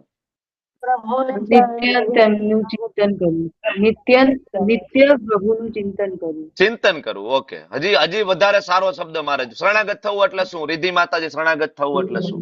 હરે કૃષ્ણ. સેવા કરવી, પ્રભુની, ભગવાનની સેવા કરવી. હરી બોલ. પરફેક્ટ આન્સર છે. જો કોઈને શરણાગત થવું મતલબ એ જે કહે છે એ જ પ્રમાણે 100% ફોલો કરી અને જીવન એને સમર્પિત કરી દેવું. શરણાગત થવું એટલે કે સેવા, એમને આપેલા આદેશોનું શબ્દસહ પાલન કરવું, એ શરણાગતિ છે. બરાબર. અને જ્યારે ભગવાન કૃષ્ણ એ ભગવદ ગીતામાં આપેલા આદેશોને શબ્દસહ પાલન કરશું ને તો આપણે શરણાગત કહેવાય ને તો માયા આપણને છોડી દેશે. બાકી તો તમે કહો ને કે ભગવાન અમે શરણાગત થઈ, માયા તો અમને ના છોડી. પણ શું ભગવદ ગીતાના 700 શ્લોકોને જીવનમાં ઉતારી લીધા? શું ભગવદ ગીતામાં ભગવાને જે કીધું છે ને પ્રેક્ટિકલી આપણે કર્યું? નહીં, એટલું સરળ નથી. Very difficult. માયાને પાર કરવી સમજો સહેલું નથી. એક વખત નારદજી ભગવાન કૃષ્ણને કહે છે કે ભગવાન તમે આખા જગતને માયાથી નચાવી રહ્યા છો, બરાબર, પણ અમે ભક્તો તો માયાથી પરે છીએ, પણ અમારે જાણવું છે કે માયા કેવી હોય. નારદજીએ તો જોયું નથી, માયા દેવીની અંદર ક્યારે આવ્યા નથી, સતત નારાયણ નારાયણ ભગવાનના કથામાં લીન. તો કૃષ્ણ કે છે નારદજી રહેવા દો ને ભાઈ, તમારું કામ નથી એ બધી વસ્તુમાં પડવાનું, રહેવા દો ને. એ જેની ભૌતિક ઈચ્છા હોય ને એ લોકો માયામાં પડે છે. તમારે ભૌતિક ઈચ્છા છે, તમારે ક્રેટા લેવી છે, BMW લેવી છે, નારદજી કે ના, આપણો પ્રાઇવેટ જેટ છે. નારદજી કે જ્યાં જવું હોય ત્યાં, બરાબર ને. મનની શક્તિથી નારદજી અનંત કોટી બ્રહ્માંડમાં ફરે છે. એટલે નારદજી કે ભાઈ આપણે જરૂર નથી, કાંઈ જરૂર નથી, માત્ર તમારી ભક્તિ. તો કે બસ, તો જેને ભક્તિ જોઈ છે એને માયાની જરૂર નથી. તો કે ના ના પ્રભુ, ટેસ્ટ તો કરવો છે એકાદ વાર, શું કેવું હોય, મજા આવે છે કે નહીં, ટેસ્ટ કરવો છે. બરાબર, ચાલો કે મારી સાથે કે બરાબર વાતું, આપણે ચાલતા ચાલતા વાતું કરીએ. ભગવાન કૃષ્ણ નારદજી ચાલતા ચાલતા ચાલતા જાય છે, દૂર દૂર સુધી પહોંચી જાય છે વાતો કરતા કરતા. અને નારદજી હજી એક જ રથ લઈને બેઠા છે. શું? ભગવાન માયા બતાવો ને એકવાર, માયા બતાવો ને ટેસ્ટ કરવું છે. ભગવાન કે સારું, એક કામ કરો, મારા માટે પાણી લઈ આવો. ચાલતા ચાલતા હું થાકી ગયો છું, થોડું પાણી પી લઈને પછી આપણે ચર્ચા કરીએ માયા વિશે. નારદજી કે ઇટ્સ ઓકે પ્રભુ, તમારે તમને તરસ લાગી છે. આજુબાજુમાં જોયું, બરાબર ખેતર હતું, ખેતરમાં એક કૂવો હતો. બરાબર, નારદજી તો ગયા દોડીને, પણ હવે સંતો છે, પૂછ્યા વગર પાણી પણ ના પીવે. બરાબર, ને બાજુમાં જોયું તો ઝૂંપડી હતી, ઝૂંપડી ખકડાવી. એને એમ કે કોઈક વ્યક્તિ અંદરથી આવશે તો પરમિશન લઈ લઉં, ભાઈ પાણી એમને ના પીવાય. એમને પાણી પીવા ગયા હતા કોણ? 4 પાંડવો. ખબર છે ને એમને. પછી અંદરથી યક્ષ પ્રગટ થયા હતા, બધાને બેભાન કરી દીધા હતા. યાદ આવ્યું મહાભારત? તો એમને ઇવન પાણી પણ ના પીવાય. નદીએ જઈને પાણી પીવું હોય ને તો નદીની પેલા પરમિશન લેવી જોઈએ. બરાબર, તો નારદજી ગયા, ઝૂંપડી ખખડાવી. તો જેવી ઝૂંપડી ખોલી ને, સુંદર મજાની સ્ત્રી અંદર છે, અપ્સરા જેવી, સ્વર્ગની અપ્સરા હોય ને એવી સ્ત્રી. નારદજી જોયું તો બે ઘડી તો અવાચક થઈ ગયા. બરાબર, અને ઓલી સ્ત્રી જોઈને ઓળખી ગઈ, આ તો નારદજી આવ્યા. શું વાત છે? કે આવો આવો, એ કે અમારા ઘરમાં વૈષ્ણવોના પગલા ક્યાંથી ને તમે બિરાજો. ને નારદજી સંતો છે, વૈષ્ણવો છે. બરાબર, અંદર જ્યાં બેઠા, અને ઓલી જે સ્ત્રી છે તો નારદજીની ખૂબ સેવા કરે. આ ફ્રૂટ લાવીને, આ લાવીને, બરાબર, નારદજીના ચરણ કમળ, બરાબર કહેવાય ચરણામૃત લીધું. ને નારદજી તો આશ્ચર્યચકિત થઈ ગયા એની સેવાથી. નારદજી કે બોલ બોલ દીકરી, શું તારે વરદાન, બોલ બોલ તારે શું વરદાન જોઈ છે? બરાબર, દેવી શું વરદાન તમારે જોઈ, બોલો. તો એ દેવી એટલે સ્ત્રી એમ કે છે કે એક કામ કરો ને, હું તો ઘણા સમયથી એક મારા પતિ માટે એક બરાબર છોકરો શોધું છું લગ્ન કરવા માટે, તો તમે મારી સાથે લગ્ન કરો ને. નારદજી બે ઘડી વિચારમાં પડી ગયા. પછી નારદજી માની ગયા કે સારું, તમારી ઈચ્છા છે, હું ના કેમ પાડી શકું. નારદજીએ લગ્ન કર્યા એમની સાથે. લગ્ન કર્યા, ધીમે ધીમે સંસાર ચાલ્યો એનો. આવ્યા હતા શેના માટે? પાણી લેવા, ભગવાન માટે. ભૂલી ન જાતા તમે બધા. બરાબર, સંસાર ચાલ્યો સરસ, બરાબર, એ દાંપત્ય જીવન. બરાબર, પછી બાળકો થયા. ધીમે ધીમે બાળકોનું સ્કૂલે જવાનું, બાળકો ધીમે ધીમે મોટા થયા. નારદજી કામ ધંધે લાગી ગયા છે, બાળકો મોટા થયા, બાળકોના લગ્ન. બરાબર, અને પછી તો દીકરાના દીકરા આવી ગયા, પોતરાઓ પણ આવી ગયા. નારદજી રમાડવામાંથી નવરા ન થતા. અને એક દિવસ ભયાનક પૂર આવ્યું ગામની અંદર, ભયાનક પૂર. અને પૂરની અંદર ઘર, દીકરાના દીકરા, દીકરાની વહુ, દીકરા બધા તણાય છે. પોતાની પત્ની પણ તણાય છે. અને છેલ્લે નારદજી પણ તણાઈ રહ્યા છે. દીકરાઓને યાદ કરે છે, મારા દીકરા, મારા પોતરાઓ. બરાબર, એમ યાદ કરતા કરતા તણાતા તણાતા તણાતા એક વૃક્ષ આવે છે, અને વૃક્ષને પકડી લે છે નારદજી. બરાબર, અને આંખ બંધ કરીને ભગવાનને યાદ કરે છે. અને આંખ ખોલે છે તો જોવે છે તો નીચે કે પાણી નથી. બરાબર, કોઈ ઘર નથી, કોઈ પાણી નથી, કોઈ પૂર નથી. અને નીચે જોવે છો તો ભગવાન ઉભા છે. ભગવાન કહે છે નારદજી, બહુ વાર લાગી ગઈ નહીં? તમારે પાણી લાવવામાં થોડો વધારે સમય નથી લાગી ગયો? શું લાગે છે? નારદજી નીચે આવીને ભગવાનને દંડવત પ્રણામ કરે છે. પ્રભુ, નથી માયા જોવી, માફ કરો. વિચાર કરો, એક ઝલક ખાલી ભગવાને દેખાડી. આવું તો નારદજી બિચારા ઘણી વખત થયું છે. એક વખત એમને લગ્ન કરવા માટે, રાજાની બરાબર કન્યા સાથે લગ્ન કરવા માટે, કે ભાઈ મને હરિ જેવી સુંદરતા આપવી જોઈએ, બરાબર, હરિ જેવી સુંદરતા મને આપો. ભગવાન હરિને પ્રાર્થના કરે છે. તો હરિનો એક અર્થ બંદર પણ થાય. બરાબર, નારદજીને બંદર જેવું મુખ આપી દીધું. નારદજી બરાબર લાઈનમાં ઉભા છે, સ્વયંવર ચાલે છે, અને ઓલી જે કન્યા છે સિલેક્ટ નથી કરતી, રિજેક્ટ કરે છે. બરાબર, પછી તો નારદજી શ્રાપ આપે છે ને બધું. તો વિચાર કરો, આટલા મહાન ભક્ત, જે ધ્રુવ મહારાજના ગુરુ, જે પ્રહલાદ મહારાજના ગુરુ, અરે ક્યાં વાત કરો, ભગવાન વેદવ્યાસજીના ગુરુ છે નારદજી, જેના આપને 4 ઉપનિષદ, વેદો, ઉપનિષદ બધું આપ્યું, એના ગુરુ નારદજી. હવે એ માયામાં પડી જતા હોય તો તમારી મારી શું વિસાત છે? બરાબર, પણ ચિંતા કરવાની જરૂર નથી. નારદજી કેવી રીતના બહાર નીકળ્યા? ભગવાનનું સ્મરણ કરવાથી. જેવું ભગવાનનું સ્મરણ કર્યું ને, જોયું તો ક્યાંય પાણી નથી, કોઈ વૃક્ષો નથી, કોઈ પૂર નથી, કોઈ દીકરા દીકરી નથી, કોઈ પોતરા નથી, કોઈ નથી. બરાબર, ખાલી ભગવાન છે. એવી રીતના જયારે આપણે મામેવ પ્રપદ્યંતે, ભગવાનને જયારે શરણાગત થાય છે ને, માયાના બધા પડદા હટી જાય છે. મામ એવ, બીજા કોઈના શરણે જવા માટે શાસ્ત્ર કહેતું નથી. મુક્તિ પ્રદાતા સર્વેશામ વિષ્ણુરેવ ન સંશય. આ શ્લોક છે શ્વેતાસર ઉપનિષદ, શ્રી પ્રભુપાદજી ભાવાર્થમાં લખે છે. કોઈને એમ થાય કે મુક્તિ બીજું કોઈ અપાવી શકે તો બ્રહ્માજી, શિવજી આદિ દેવતાઓ પણ મુક્તિ ના અપાવી શકે. બરાબર, 84 લાખ યોનિના ફેરામાંથી મુક્તિ કોઈ અપાવી શકે તો મુક્તિ પ્રદાતા સર્વેશામ વિષ્ણુ રેવન સંશય. મુક્તિ દદાતી ઇતિ મુકુંદ. મુકુંદ સિવાય, વિષ્ણુ સિવાય, કૃષ્ણ સિવાય કોઈ આપણને આ જગતમાંથી મુક્તિ ના આપી શકે. બાકીના બધા આપણને રસ્તો બતાવી શકે.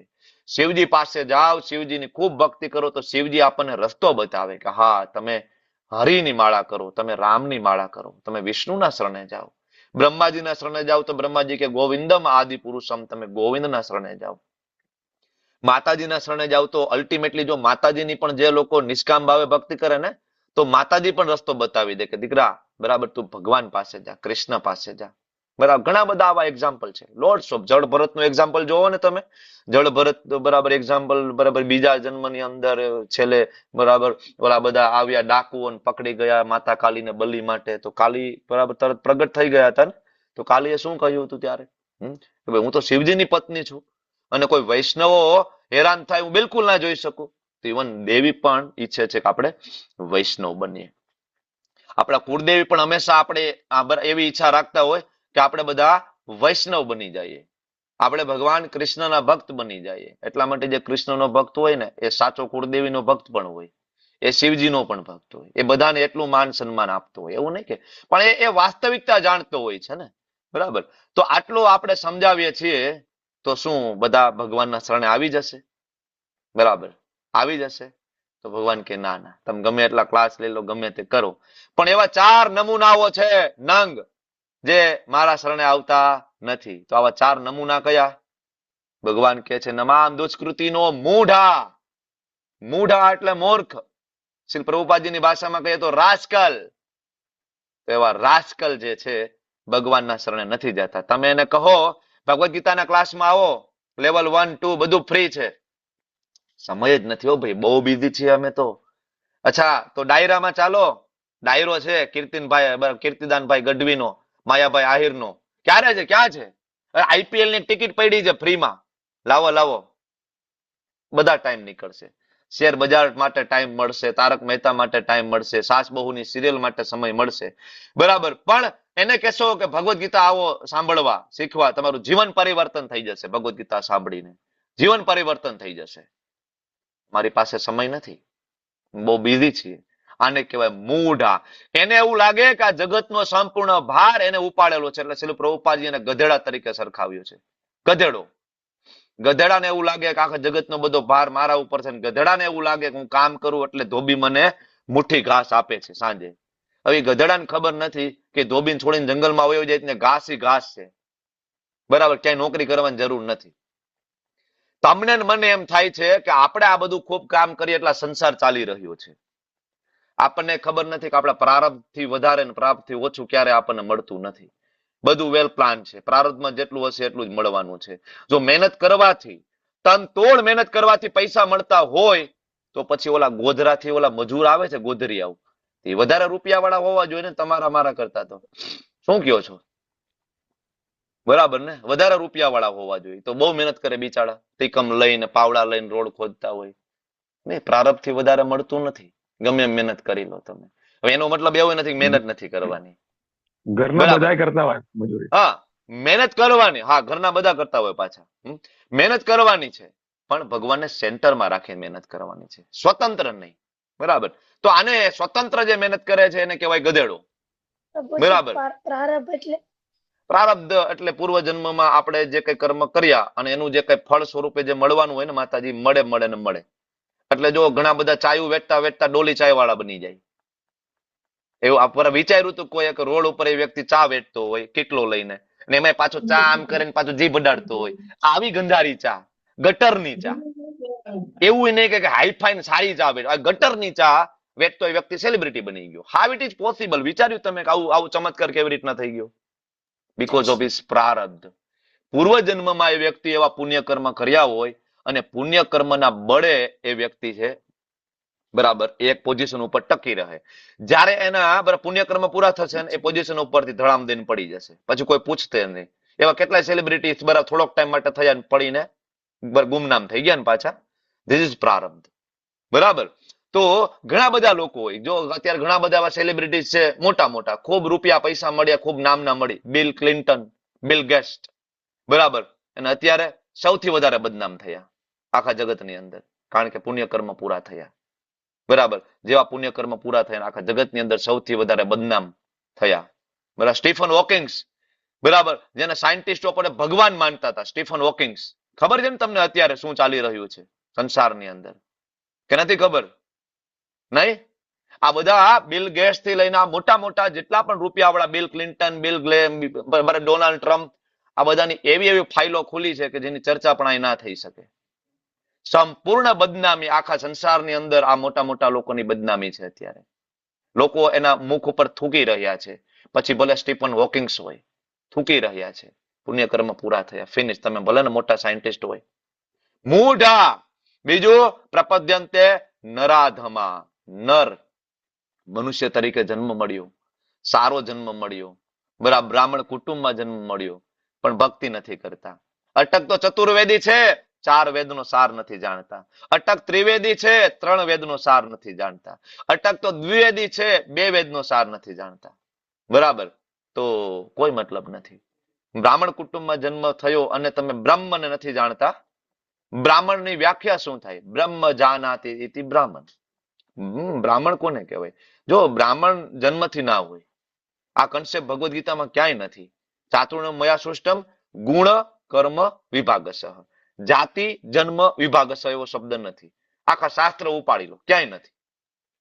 ગુણ કર્મ. બરાબર. તો હવે આવા કુટુંબમાં જન્મ થયો અને ભગવાનની ભક્તિ ના કરે તો એને કહેવાય નરાધમ. ભગવાન કે નો આવે આવા નરાધમ મારી પાસે. અને ત્રીજી કેટેગરી માયા અપત જ્ઞાની. જ્ઞાન તો ખૂબ છે, હમણાં આપણે વાત કરી. મોટા મોટા સાયન્ટિસ્ટો, ફિલોસોફર, તત્વજ્ઞાનીઓ, સાહિત્યકારો, બરાબર, મોટા મોટા બણગા ફૂંકશે. સૃષ્ટિનું સર્જન કેવી રીતના થયું? તો કે મોટો ધડાકો થયો, બિગ બેંગ થિયરી, બ્લાસ્ટ થયો. બરાબર. આપણા પૂર્વજો કોણ? તો કે વાંદરા, ડાર્વિનનો ઉત્ક્રાંતિવાદ. 5000 વર્ષ પહેલા આ ભગવદ્ ગીતા ભાગવતમ લખાયેલું છે, વાંદરાઓએ લખેલું છે. બરાબર. આજે પણ લાખો વર્ષ પહેલાના અવશેષો પ્રાપ્ત થાય છે.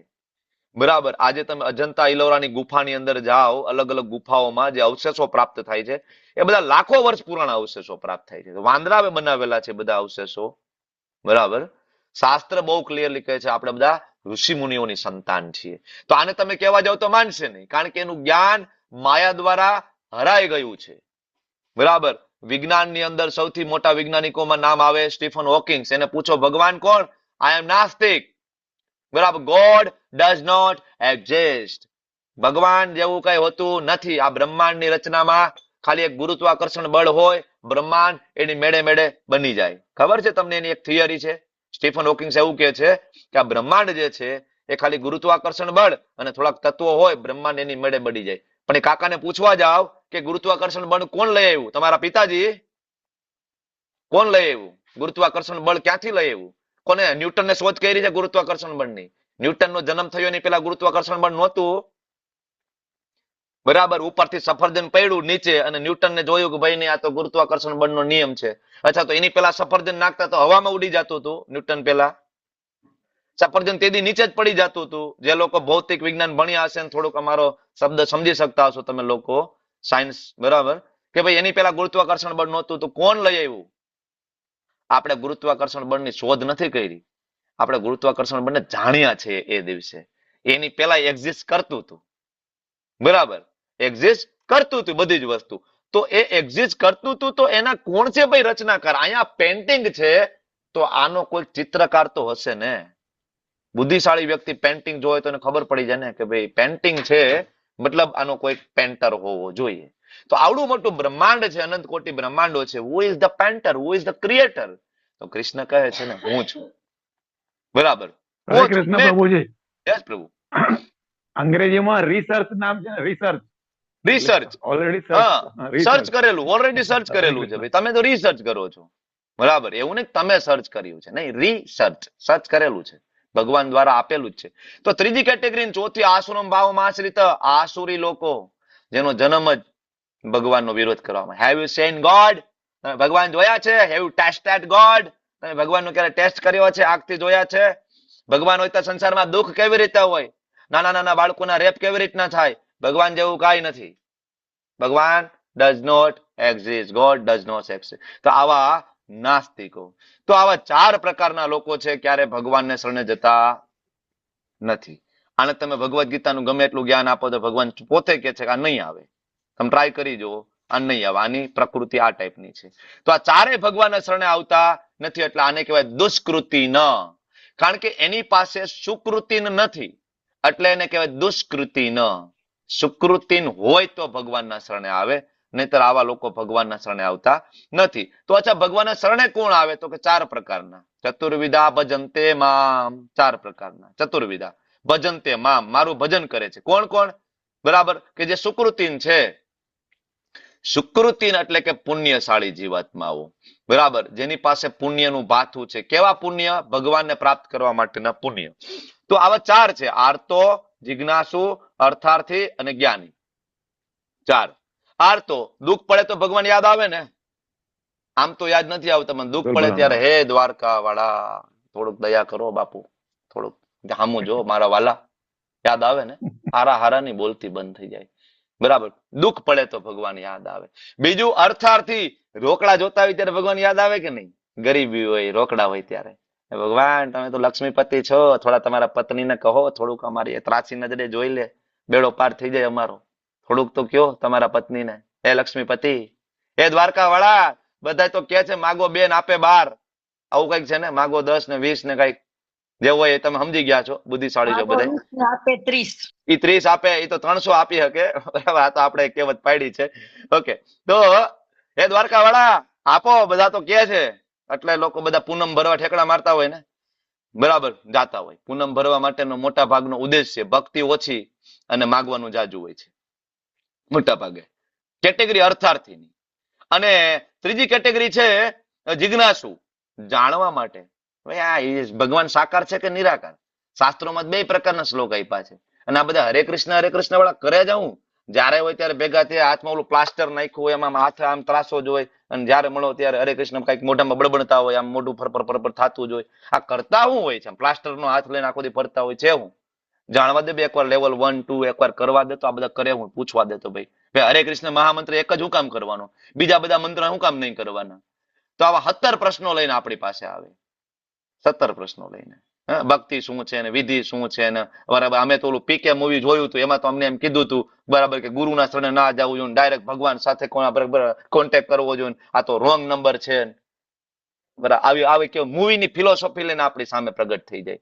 જિજ્ઞાસુ, બરાબર, જિજ્ઞાસુ. અને છેલ્લે જ્ઞાની. જ્ઞાની કેટેગરી એવી છે કે જેને શાસ્ત્રો વાંચ્યા છે, ભગવદ્ ગીતા ભાગવતમ વાંચ્યું, પણ સમજાણું નથી. થિયરિકલ ક્લિયર છે, સાક્ષાત્કાર નથી થયો. વાંચ્યા છતાં પણ ભગવાનને ઓળખી નથી શક્યા. આવા લોકો આવે. નહીં, બધું મારે કઈ જોઈતું નથી, બરાબર. મારા કોઈ એવી જિજ્ઞાસા પણ નથી. હું જાણું છું કૃષ્ણ ભગવાન છે, પણ હજી હું સમજી નથી શકતો, તો થોડું મારે ડિટેલમાં જાણવું છે. આ કેટેગરી જ્ઞાની. તો મને કહો કે 4 માંથી તમે, બરાબર, ધારો કે આપણે ચડતો ક્રમ બનાવીએ તો સૌથી નીચે કોણ આવે? સૌથી નીચલા ક્રમ ઉપર ચડતો ક્રમ બનાવીએ તો દુઃખી. સૌથી નીચે આવે આર્તો, દુઃખી, અને બીજું અર્થાર્થી. દુઃખી અને રોકડા વાળા 2 એક કેટેગરી ઉપર. એના ઉપર કયો આવે? જિજ્ઞાસુ. અને એની ઉપર કોણ આવે? જ્ઞાની. બરાબર. તો આ 4 કેટેગરીમાં જ્ઞાની છે સૌથી ઉપર છે, બરાબર. અને એટલા માટે ભગવાન જો આગળ કે છે, જો આ બધા એક્ઝામ્પલ છે, આ લેવલ 1 માં આપણે સ્લાઇડ ભણીએ છીએ. ગજેન્દ્ર છે દુઃખી કેટેગરીમાં, માતા દ્રૌપદી દુઃખી કેટેગરીમાં, બરાબર. આ બધા એક્ઝામ્પલ આપણે ત્યાં લીધા છે.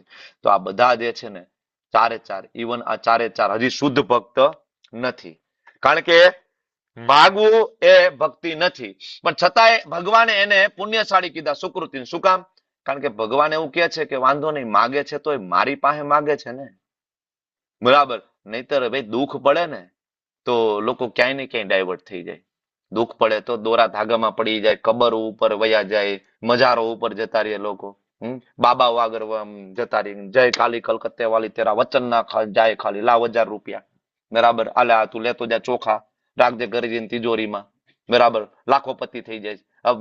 મુઠ્ઠી એક ચોખા તે હું લાખોપતિ થઈ જાતો હોય, તું હું કામ બેઠો છો અહીંયા 500,000 રૂપિયા લેવા માટે? તું ચોખા લઈને તારી તિજોરી મૂક દે ઘરે, પ્રોબ્લેમ સોલ્વ તારો.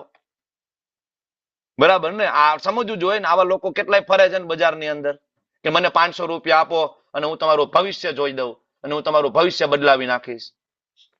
રવિવારની પૂર્તિ જોવો એમાં સતત છેલ્લા પેન બરાબર જે આ જ જાહેરાતું હોય. બરાબર, લગ્નના સંબંધોમાં કઈ વિખવાદ હોય તો અમે સોલ્વ કરી આપશું. ભાઈ તારા છૂટાછેડા છે, એનું કઈ સોલ્યુશન કર્યું કે નહીં? બરાબર. તો આવા લોકો હોય છે જે પોતાના કાંઈ ઠેકાણા ના હોય અને આપણા બરાબર કુંડળીઓ સુધારવા માટે બેઠા હોય છે. તો જ્યોતિષ શાસ્ત્ર છે, રિયલ શાસ્ત્ર છે.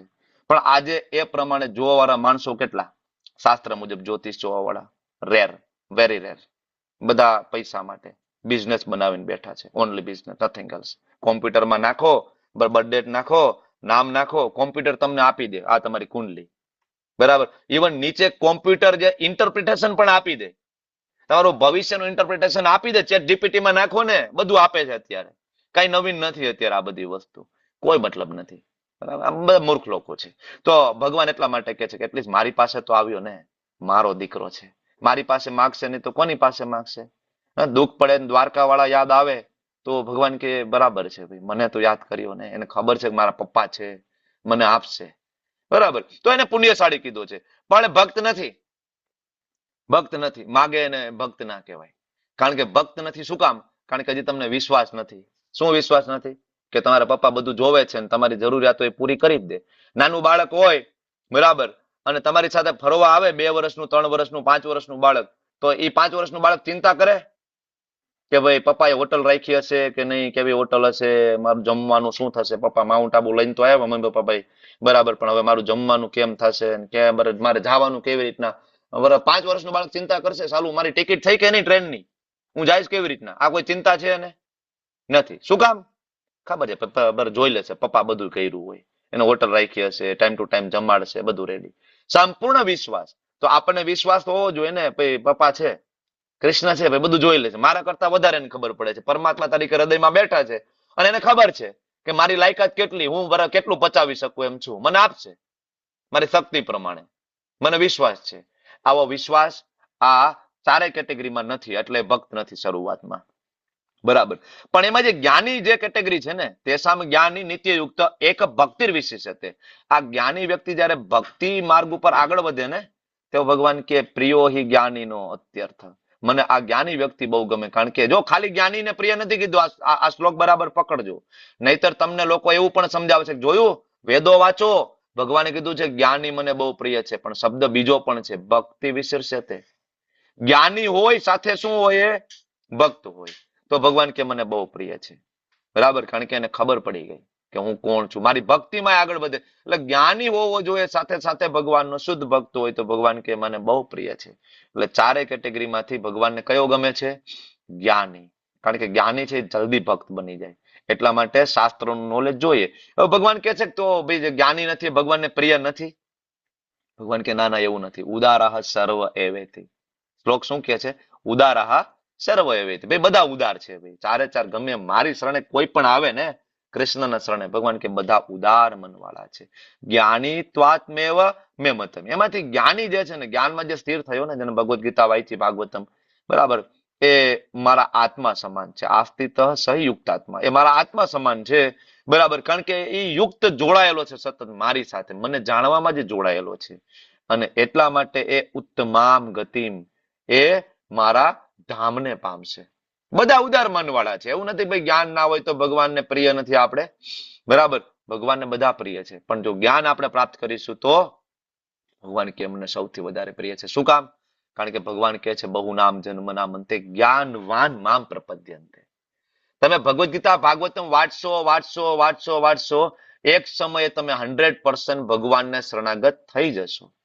જ્ઞાનવાન મામ પ્રપદ્યંતે અહીં લખ્યું છે કે જ્ઞાન આપણે પ્રાપ્ત કરશું ને, ભગવાનને એક દિવસ આપણે શરણે જતા રહેશું. વિરલા હોય ભગવાન કે જન્મ જન્માંતર પછી બરાબર એને ખબર પડે. શું? વાસુદેવ સર્વમિતિ. વાસુદેવ એટલે કોણ? કૃષ્ણ ભગવાન. બરાબર. વાસુદેવ. હવે કોઈ એમ કે આમાં કે ભગવદ્ ગીતામાં નામ નથી આપ્યું, તમે એમ કહો છો જ્યાં મામ આવે ને જ્યાં મમ આવે. હમણાં હું આગળ સમજાવતો હતો કે મામ આવે ને મમ આવે એટલે કૃષ્ણ બોલે છે. બરાબર. કોઈ એમ કે નામ નથી આપ્યું, તો આ નામ વાસુદેવ.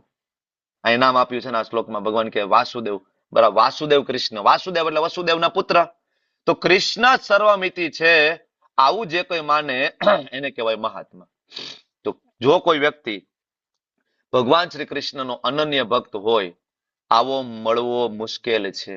કારણ કે એને શું દુર્લભ કીધો છે, શું દુર્લભ, વેરી રેર.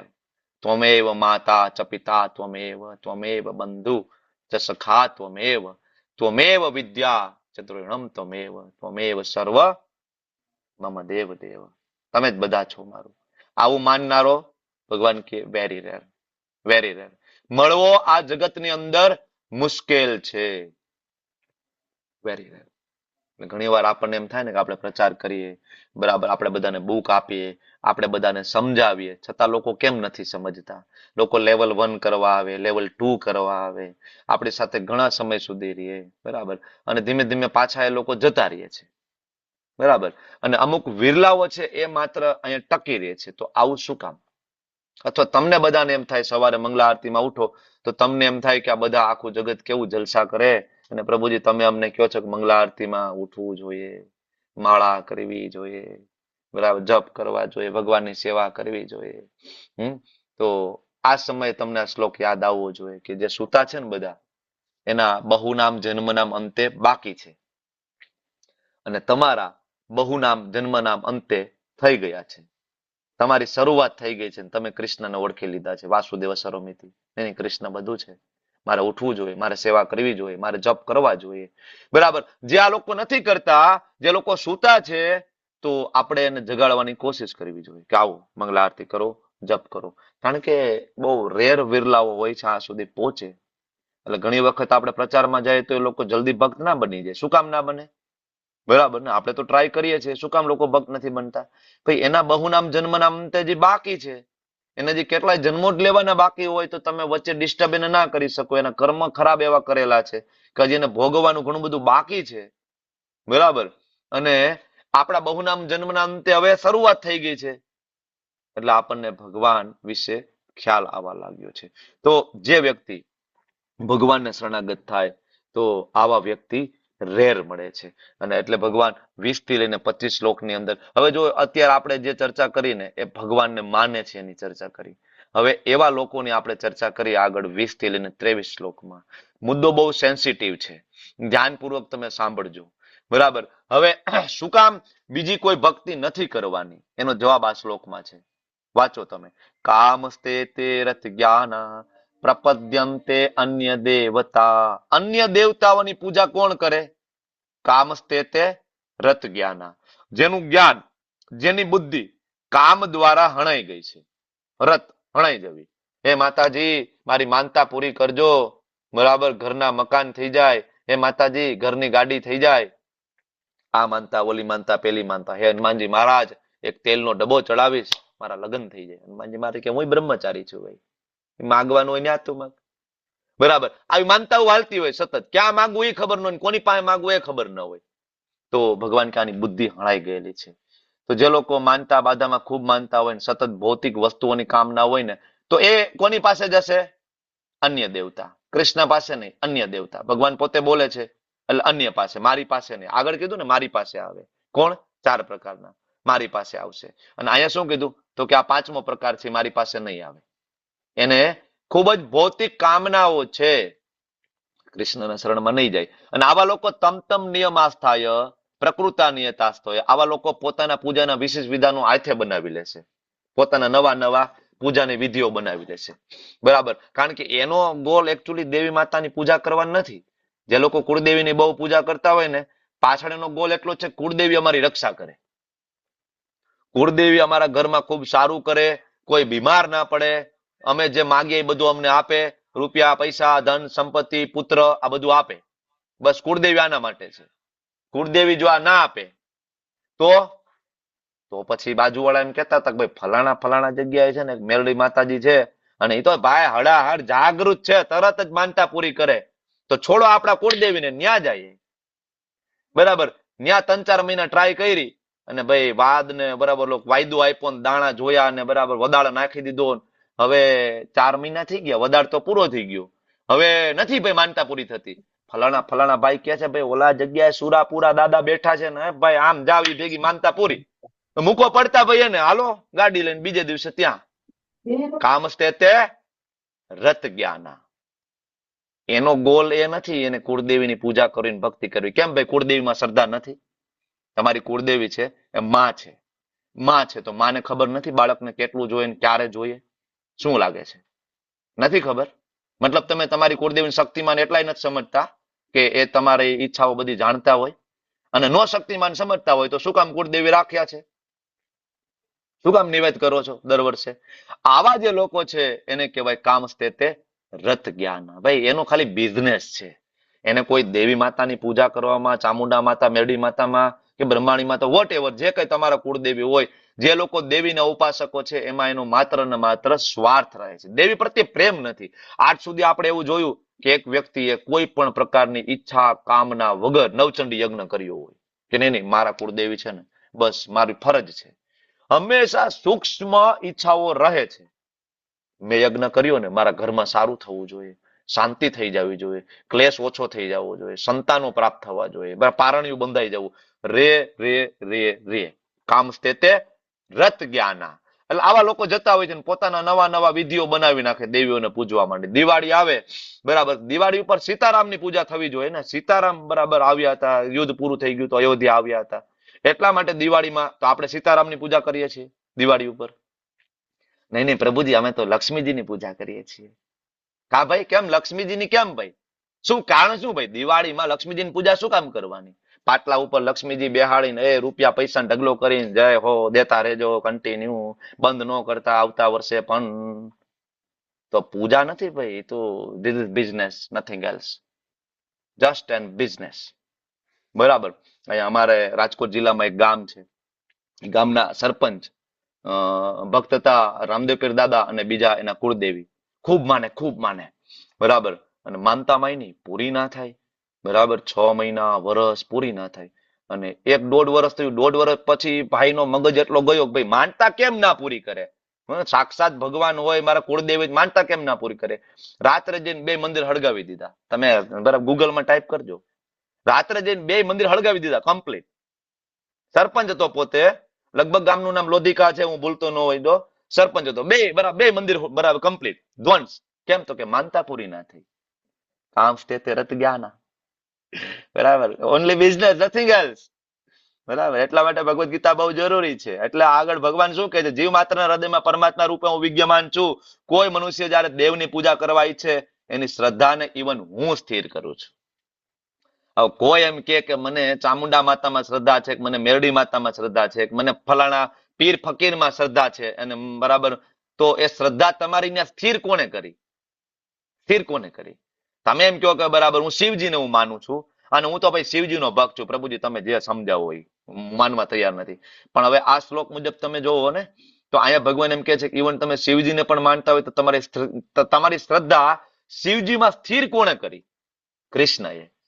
શું કામ કરી? તમને પ્રશ્ન થવો જોઈએ ને ભાઈ કૃષ્ણ આવી રીતના કેમ આપણને ફસાવે છે? એક બાજુ એમ કે મારી જ ભક્તિ કરીને એક બાજુ આપણી શ્રદ્ધા બીજી આપણે રાખીએ ત્યાં સ્થિર કરી દઈએ. શું કામ? કારણ કે જે લોકો કૃષ્ણને નથી માનતા એટલી છે લોકો બીજા કોઈને તો માને છે, શિવજીને માને, માતાને માને, ગણપતિજીને માને, સૂર્યદેવને માને. એટલે ભગવાન શું કરે? સારું મને નથી માનતો. જેમ કે અત્યારે બીજેપીના બરાબર સુપ્રીમો નરેન્દ્ર મોદી કહેવાય બરાબર ને, ભારત સરકારની અંદર બરાબર બીજેપીમાં. હવે ધારો કે તમે એમ કહો કે ભાઈ હું નરેન્દ્ર મોદીને નથી માનતો, ભાઈ અમારા ગામના ધારાસભ્ય ભાઈ સર્વોપરી હો ભાઈ હું એને જ માનું. હવે ધારાસભ્ય બીજેપી નો જ હોય બરાબર, તમારા ગામમાં હોય, હું એને જ માનું છું. તો પછી નરેન્દ્ર મોદી શું કે? કાંઈ નહીં ભાઈ મને નો માનતો હોય કાંઈ નહીં, તારા ધારાસભ્યને માને છે, તારા ગામનો ધારાસભ્ય તારી બધી ઈચ્છા પૂરી કરે, માનતા પૂરી કરે, કાંઈ વાંધો. તને રોડ બોડ બનાવી દીધા, સરસ મજાના પાણીની લાઈન આપી દીધી, નળનું કનેક્શન આ થઈ ગયું કે બધું બરાબર. અમારો ધારાસભ્ય એક ફોન કરો. હવે એને ખબર નથી કે ધારાસભ્ય કોઈ બરાબર ઘરના ખિસ્સામાં પૈસા કાઢી નથી તમારું પૂરું કરતો ને, એ ઉપરથી ગ્રાન્ટ આવે ત્યારે જ થવાનું ને. પણ તોય બરાબર તમે એમ કહો કે ના હું જ માનું છું, તો બરાબર શું કે પ્રેસિડેન્ટ કે ના ના કાંઈ વાંધો નહીં, અત્યારે તારી શ્રદ્ધા ન્યા છે, ધીમે ધીમે તને ખબર પડશે કે એના પણ ઉપર પિતાજી છે કે જ્યાંથી આ બધું સેન્કશન થાય છે. સેન્કશન ઉપરથી થાય. તમારી કોઈ માનતા પૂરી થાય, તમે એમ કહો ઘરના મકાન થઈ જાય અને માતાજી માનતા પૂરી કરી, ધારો કે ઘરના મકાન બનાવવા માટે વસ્તુ શું જોઈએ તમારે? પંચમહાભૂત ને ઈટુ, રેતી, પાણી, લોખંડ કોનું છે પંચમહાભૂત? હવે કયો આગળનો શ્લોક. ભૂમિ, રાપો, નલો, વાયુ, ખમ્મનો, બુદ્ધિ રેવ ચ. પંચમહાભૂત છે કોનું? કૃષ્ણનું. હવે કૃષ્ણ પંચમહાભૂત માતાજી ના આપે, તમારી પાસે ઘરના મકાન કેવી રીતના બનવાના છે? એટલે તમે જ્યારે કઈ માનતા બાધા કરો ને, ત્યારે એ દેવી ભગવાનને પ્રાર્થના કરે કે પ્રભુ આ જીવની આવી ઈચ્છા છે, શું એના કર્મ પ્રમાણે એને આપી શકાય એમ છે? બરાબર. ત્યારે કર્મના પ્રમાણમાં માનતા પૂરી થાય છે. જરૂરી નહીં બધી માનતા પૂરી થાય. તમે જોયું બધી માનતા પૂરી નહીં થાય તો હું આજ માનતા કરું કાલે BMW, એ માતાજી BMW એકાદી હારી હોય તો સારું. બાજુવાળા ડોક્ટરે લીધી મર્સિડીઝ, મારે તો હજી અલ્ટોમાં જ હું હાલું છું. માનતા નહીં પૂરી થાય. મારા કર્મમાં તો હોવું જોઈએ ને. માતાજી ઉપર પૂછે કે પ્રભુ આ ડોક્ટર છે એ કે છે BMW. ભગવાન કે રહેવા દો, કોઈ પુણ્ય કર્મ નથી ભાઈના, કાંઈ આગળ કર્યું નથી. એમ બરાબર અલ્ટો બરાબર છે એની, માન અલ્ટો એને માન અપાવી છે. બરાબર. નો પૂરી થાય કારણ કે એના માટે પુણ્ય કર્મ જોઈએ. એના માટે ભગવાન ઉપદ્રષ્ટા અને અનુમંતા. ભગવાન સેન્કશન ના કરે ને, કોઈ દેવી દેવતાઓની અંદર એ શક્તિ નથી કે તમારી અને મારી કોઈ પણ માનતા પૂરી કરી શકે. આ યાદ રાખવું જોઈએ. આ શ્રદ્ધાની વાત થઈ ગઈ. સાથે સાથે મેં તમને આગળનો શ્લોક એટલા માટે સમજાવી દીધો. આમાં એ જ છે કે શ્રદ્ધાથી યુક્ત થયેલો અમુક દેવની કૃપા પ્રાપ્ત કરવાનો પ્રયત્ન કરે, પણ વાસ્તવિક આ બધા લાભ લભતે ચ તત કામાન મયેવ. આ શબ્દ છે ને સંધિ છૂટી પાડો, મયેવ એટલે કે મારા વડે. કોના વડે પૂરા થશે? મયેવ, મારા વડે. કોણ બોલે છે આ મારા વડે? કોણ બોલે છે? કૃષ્ણ. તો હવે તમે ગમે ત્યાં જાઓ, તમે ગમે ત્યાં, બરાબર, તમારી શ્રદ્ધા સ્થિર હોય, તમને એવું લાગે ફલાણા પીર ફકીર બાબા એનીવેર તમારી કોઈ પણ માનતા પૂરી થતી હોય તો એ માનતા માત્ર ને માત્ર કૃષ્ણની કૃપાથી પ્રાપ્ત થાય. કારણ કે દેવી દેવતાઓ સ્વતંત્ર નથી. દેવી દેવતાઓ તમારી માનતા પૂરી કરવા માટે સ્વતંત્ર નથી. ભાગવતમ ખોલીને વાંચો, શાસ્ત્ર ખોલીને વાંચો. જો દેવી દેવતાઓ એટલા બધા પાવરફુલ હોય અને આપણી માનતાને બધું પૂરી કરી શકતા હોય તો તમારા મનમાં પ્રશ્ન થવો જોઈએ કે જ્યારે હિરણ્યાક્ષ, હિરણ્યકશિપુ આવા અસુરોએ સ્વર્ગ ઉપર આધિપત્ય જમાવ્યું હતું, ત્યારે આ દેવી દેવતાઓ ક્યાં ભાગીને ગયા હતા? એ દેવી દેવતાઓમાં આપણા તમારા મારા કુળદેવી પણ છે, એમાં બરાબર, એમાં ઇન્દ્ર પણ છે. બધા માતાઓના રાજા સ્વર્ગમાં રહે છે ને. કુળદેવી ક્યાં રહે? સ્વર્ગમાં. અને સ્વર્ગના રાજા કોણ? ઇન્દ્ર. તો ઇન્દ્ર ઉપર જયારે આવા અસુરો આધિપત્ય જમાવે તો ઇન્દ્ર દોડીને ક્યાં જાય છે? ઇન્દ્ર, ચંદ્ર, વરુણ ક્યાં જાય? બ્રહ્માજી પાસે. બ્રહ્માજી બચાવો, બ્રહ્માજી બચાવો. અને બ્રહ્માજી બધાને લઈને ક્યાં જાય છે? શિવજી પાસે. બરાબર, કે ભગવાન શિવજી તમે આવો અમારી સાથે અને આ બધાનું કંઈક નિકાલ કરો. ત્યારે તમે શ્રીમદ ભાગવતમ ખોલીને જુઓ ભગવાન કૃષ્ણ કેવી રીતના પ્રગટ થયા છે, વરાહ કેવી રીતના પ્રગટ થયા, કુર્મ કેવી રીતના પ્રગટ થયા. આ બધા પ્રગટ થયાની પાછળ આ બધાની પ્રાર્થના છે ક્ષીરસાગરના કિનારે ઉભા રહીને કે પ્રભુ અવતાર લેવાનો સમય થઈ ગયો છે. હે નારાયણ, હે વિષ્ણુ, હે કૃષ્ણ, ત્યારે પ્રગટ થાય. અચ્છા, દેવી દેવતાઓ પાવરફુલ હોય તો શું કામ ભગવાનને અવતાર લેવા માટે ફોર્સ કરવો પડે? શું કામ આવવું પડે? રામ, કૃષ્ણ, વરાહ, નરસિંહ, વાય. બરાબર, દેવી દેવતાઓ પાવરફુલ નથી. એનો મતલબ એવું નથી કે આપણે દેવી દેવતાઓનું અપમાન કરીએ, આપણા કુળદેવીને આપણે પૂજા અર્ચના ના કરીએ કે દંડવત ના કરીએ. પણ આપણને ખબર હોવી જોઈએ કે દેવી દેવતાઓ ભગવાનના અંગ છે, ભગવાનના અંગ છે. અને ભગવાનની આપણે સેવા પૂજા અર્ચના કરીએ છીએ તો એમના અંગ જે હોય, બરાબર, એમને પણ આપણે સન્માન આપવું જ રહ્યું. આપણે તો નાનો એવો વૈષ્ણવ હોય તો સન્માન આપીએ, દેવી દેવતાઓને માન આપવું જોઈએ ને, સન્માન આપવું જોઈએ ને.